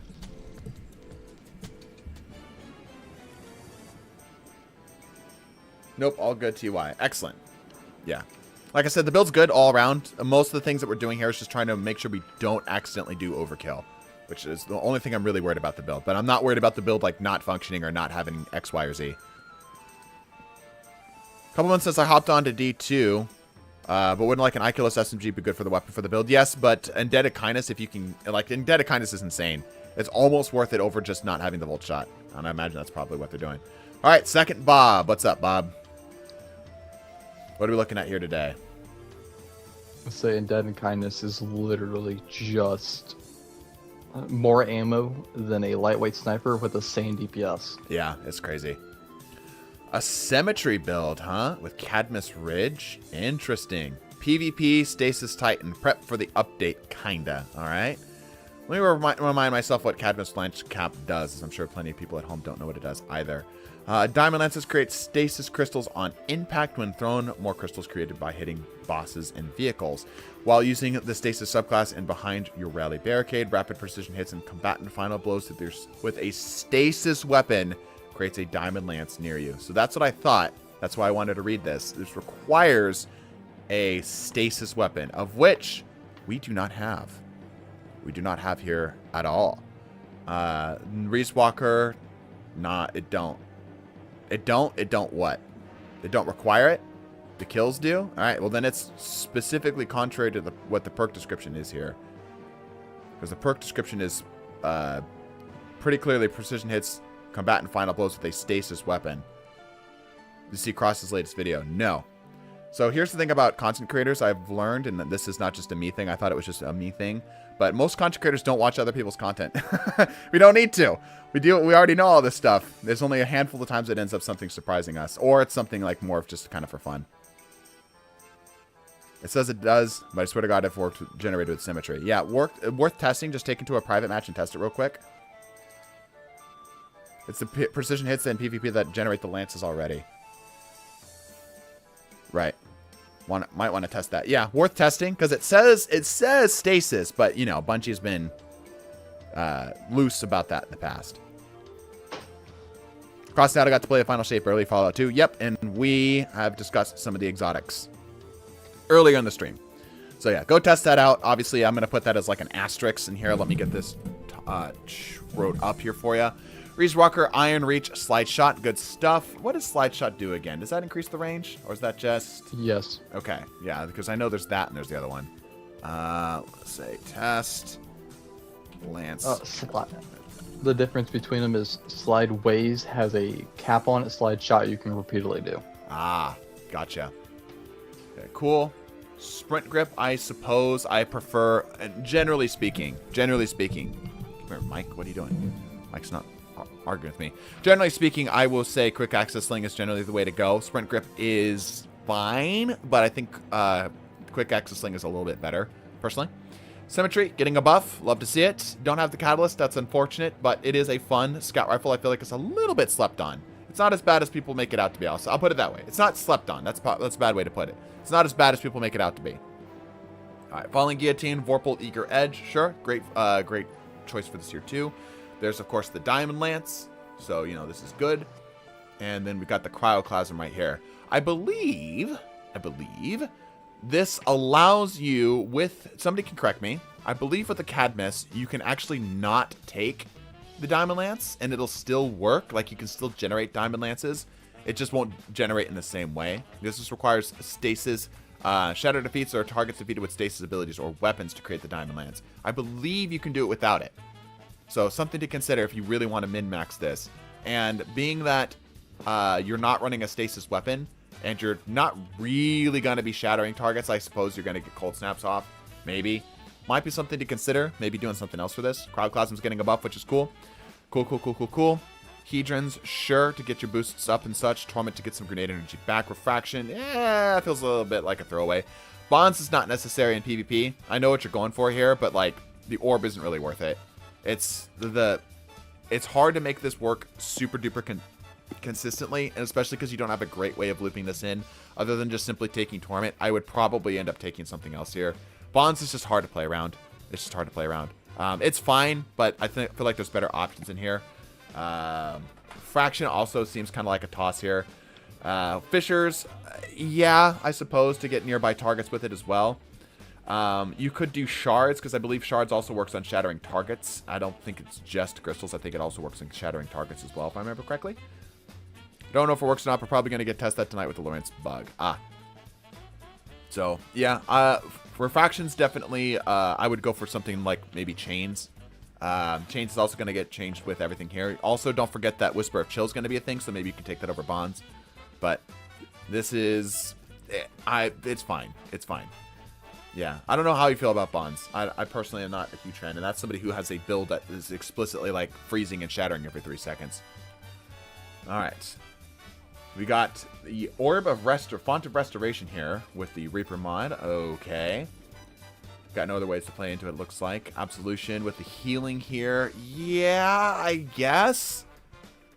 I suppose. Yeah, I suppose. There's like, you don't really need to play around Surges and PvP other than just to get a little bit of forgiveness in here. Recuperation, the double healing feels unnecessary. Like, it's basically Devour on Orb pickup, but it doesn't like stay with you. Maybe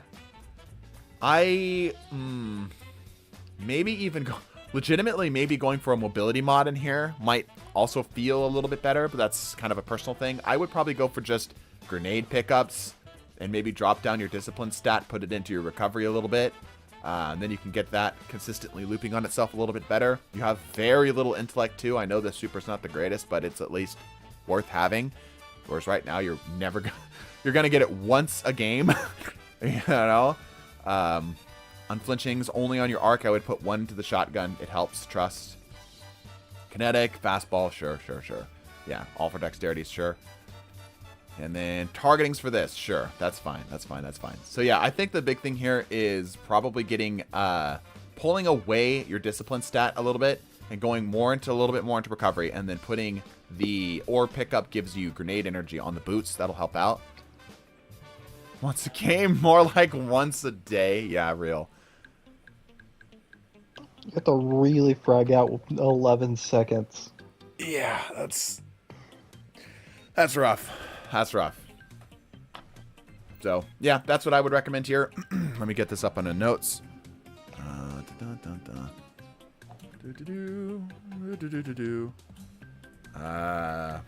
Pull away from this, lean into recov.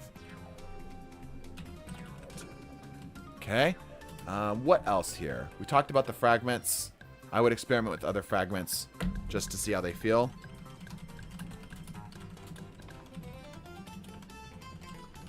But I see what you're trying to go for bonds, so, you know, if it ends up working out, it ends up working out. Obviously, we need a stasis weapon. We've already mentioned that here. Let me get this up here. What else do I want to talk about? This is all fine. Yeah, so we talked about the innovation stuff. You got that there. Everything else looks good. Okay. You come into here, do that. A lot of white titans we're looking at today. A lot of white-colored titans. Here we go. So test the lance cap with non-stasis, pull away from the discipline, lean more into recovery and intellect, and experiment with other fragments. So some decent stuff here. All around, it's all right. I feel like this build in the right hands can be very good. I feel like it's just a little restrictive, and it's going to require quite a bit of setup to really see a lot of value out of it. Stasis Titan ult is never happening more than once a game, yeah. What's wrong with White Titans? Nothing wrong with White Titans, just saying that we're seeing a lot of them. I mean, the orbs help, kinda, I guess. They do. Yeah, they do. But, like, here's the thing. Oh, okay, now we are Black Titans. I actually really like this color palette with the white and the blue and stuff. That's cool. Typically, I don't like the super black stuff because you see it everywhere. But with the blue, it actually shines out pretty nice. Here's the thing. Let me get this off the screen for a second. You're playing really hard around the grenade as your only source of getting, like, consistent orbs off. Obviously, you're doing Reaper as well, so there's a way of doing that. But, like, your biggest source of orbs is coming from the grenade. And the grenade isn't going to get it by itself. It requires you to be on top of the target to shatter them. There's a lot of setup just to get one orb to fire off. Right? There's a lot of setup just to get the one orb. So it feels like maybe pulling away from that and finding other ways of generating orbs would perhaps be a little bit better. Even something as simple as having the melee give you something here and swapping one of these out. So, anyway. Not as bad as all Black Hunters. Yeah, exactly. All right. Anyway, does that help? I hope that helps. Bob is currently over there vibing in the corner to the Shacks stuff. I think that might be... Let's see. Already done Bob. Good. Got both the Bobs. All right. Queen Cheryl. I believe you're the last one today, which is perfect. Because McDonald Sprite also joined. Yeah, we're going to cut it off at Queen. Because I need to get rolling here, everybody. I need to get rolling. 7 might still be gone now, so you guys can join up on our Discord and help that out. All right, Queen, what are we looking at here today?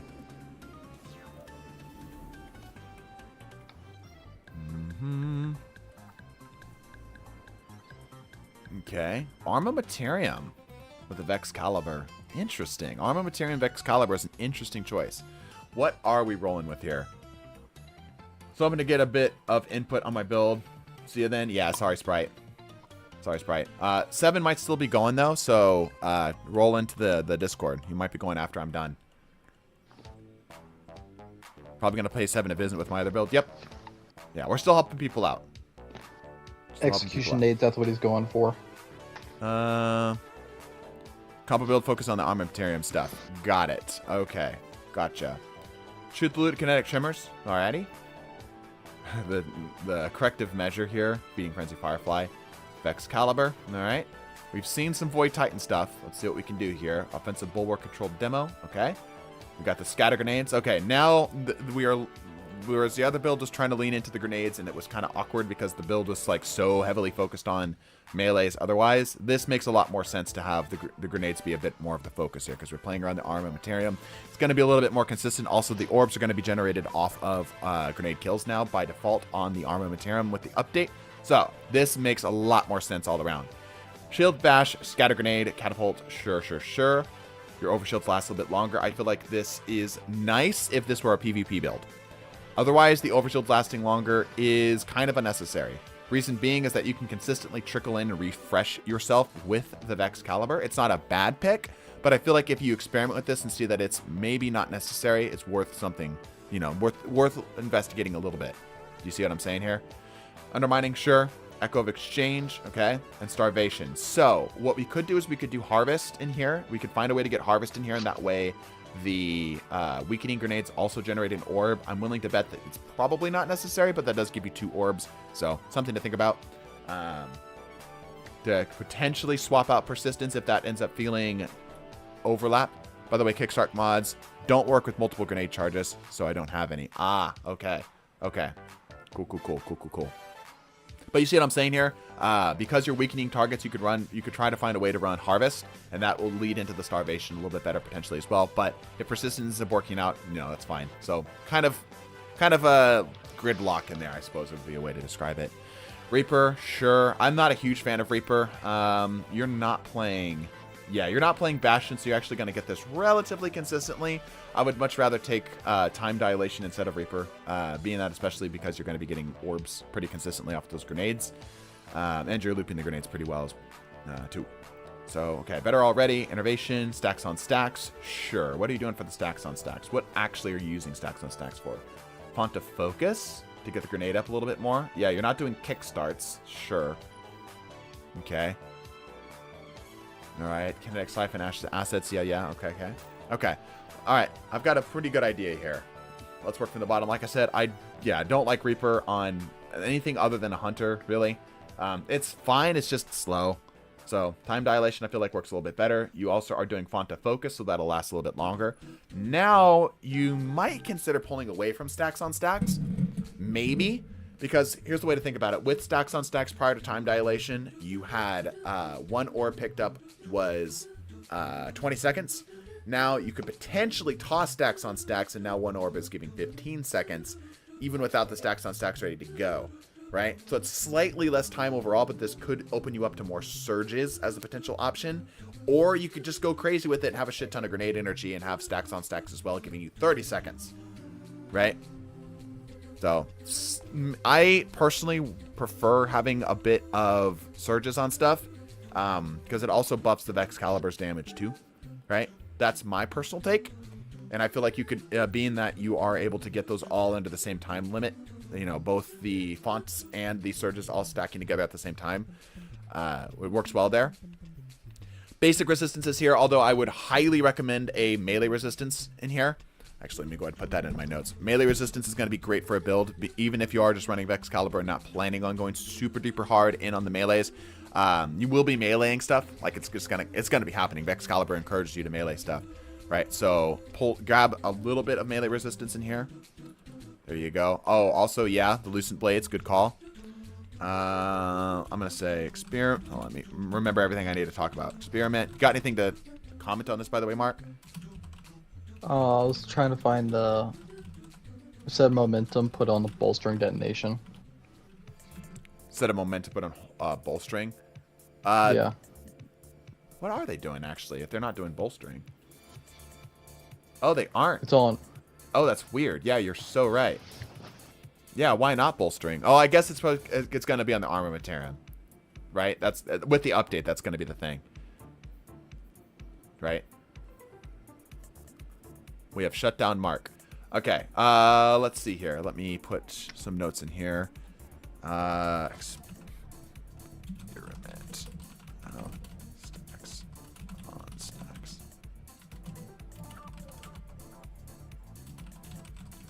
Okay. And then, yeah, you're going to be able to get it off of the chess piece. So this is unnecessary. Font to focus makes sense here. Impact deduction, fastball, sure. You don't really have a slot for this here, so that's fine. How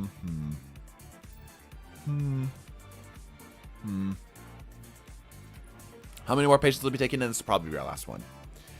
And kinetic siphon, sure. The assets, sure. And then harmonic siphon, sure, to keep it up. Yeah. Okay, yeah, the build's good. Build's good overall. I don't have a whole lot of feedback on this overall. Let me just get this pulled up here. Also, thank you for, well, I guess you are kind of still a white Titan, but that's okay. I think Reaper is handy on Rift heavy Warlock builds, like Baronades, Briarbind, sorry, Vesper Stag. But it's mainly if you're doing it anyway kind of thing versus how handy it is on Hunter. Yeah, exactly. The Reaper mod by itself is fine. It's just like not worth it. You know, there's just better options there. Time dilation is insanely good. It's a strict 50% increase on the time of everything you have, which is good. It's really good.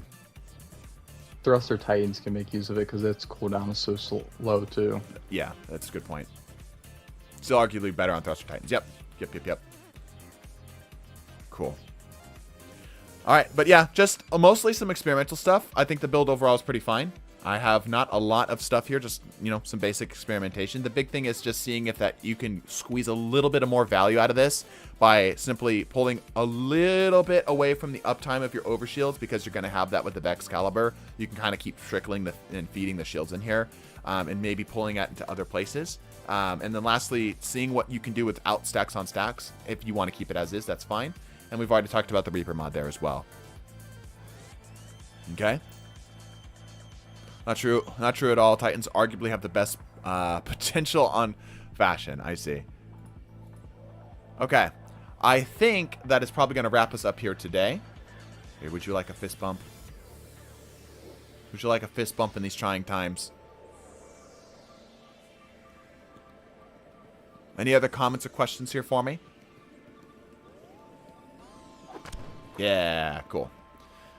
All right, so tomorrow, everybody, this is why I'm going to be getting off right now to be working on the video. Tomorrow, expect a build video, and this is going to be a little bit different than a normal build video. We're not going to be discussing some of the builds that we've seen on chat, although that was a huge temptation. I figured instead it would be smart to cover builds that I've been using for literally years, builds that have survived me past many metas. One of these is 8 years or older. It is really freaking old.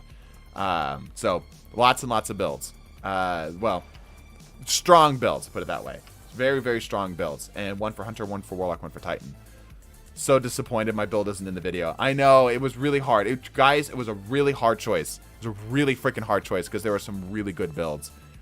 Really solid builds. But the thing that I'm trying to keep in mind is like Prismatic and the final shape is right around the corner. Right around the corner. Right? So I want to make sure that the builds I'm going to be suggesting to people are things that can actually help them out. Not just builds that, you know, they're going to be good for like another week and then they move on. You know what I mean? Because Bungie decided to... wait, what? Because Bungie decided to Lucky Pants is fine. I know what I'm using on Prismatic. Yeah, Lucky Pants is going to be a good, real solid option. I'm probably going to be sticking with for PvE, I'm probably going to be sticking with a lot of the stuff I already have. But yeah. We have, will we have stupid builds that are dedicated to Prismatic? You bet your ass we will. The very first stupid builds that are going to come out for the Prismatics update is going to be just all Prismatic builds. I'm pretty much only going to be featuring those. I'll solo legend campaign with my Telesto as usual. Good. Yeah. So that's the idea. I hope you understand the thought process behind it, is that it's like, I understand that, like, obviously we were planning on this, but I was looking at the time frame. It's like, it just doesn't make sense. It just makes sense for me to cover some builds that I've been using for years that I know I'm still going to be using even when it comes out. So Curious how main subclasses will compete in the Prismatic. I think they'll be fine. I think they'll be A-okay. I think that Prismatic is probably going to release a little hot, just as Bungie just doesn't have raw data on like we've had with the other stuff. But it doesn't look like it's going to be, you know, busted or whatever. Now I got to make one of the stupid builds where they, yep. Just come out to the ability change are going to affect things. Yep. I can't see Prismatic being that much better than normal classes. Yep. At least for PvP. Maybe PvE. But, yeah. Here's my guess. Prismatic is going to be your jack of all trades, extreme ability spam, but paired to focusing straight like raw melee with Hunter on Arc. Yeah. Yep, exactly. The big thing that we're missing right now is the fragments, right? Like we need a lot more info on the fragments. I know that a lot of videos came out today. I'm going to go research a couple of them here, but fragments is the big missing thing. There's a reason why day one's releasing on 3 days after, not the second week. Yeah. Yeah. All right. So we're going to go ahead and wrap up here. Let's see here. We're going to do something a little bit funny today. If you download,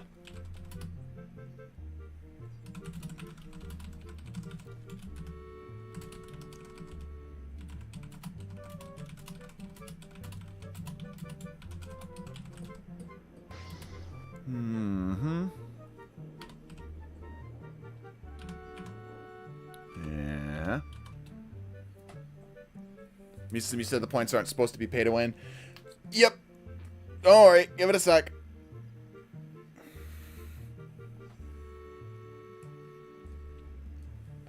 What I don't want you to do is be able to play around them being pay to win. I don't want you to be able to like buy them, right? But if they're an occasional reward, something you can't plan around, then yeah, sure. And also, I will give out a TDT token as normal. Sound good? All right, cool. All right, let's go ahead and wrap up here today. I apologize. I have to keep this a little bit shorter today. I'd like to go a little bit longer, but I have a whole ass video to make. +1 for tax evasion. Yep.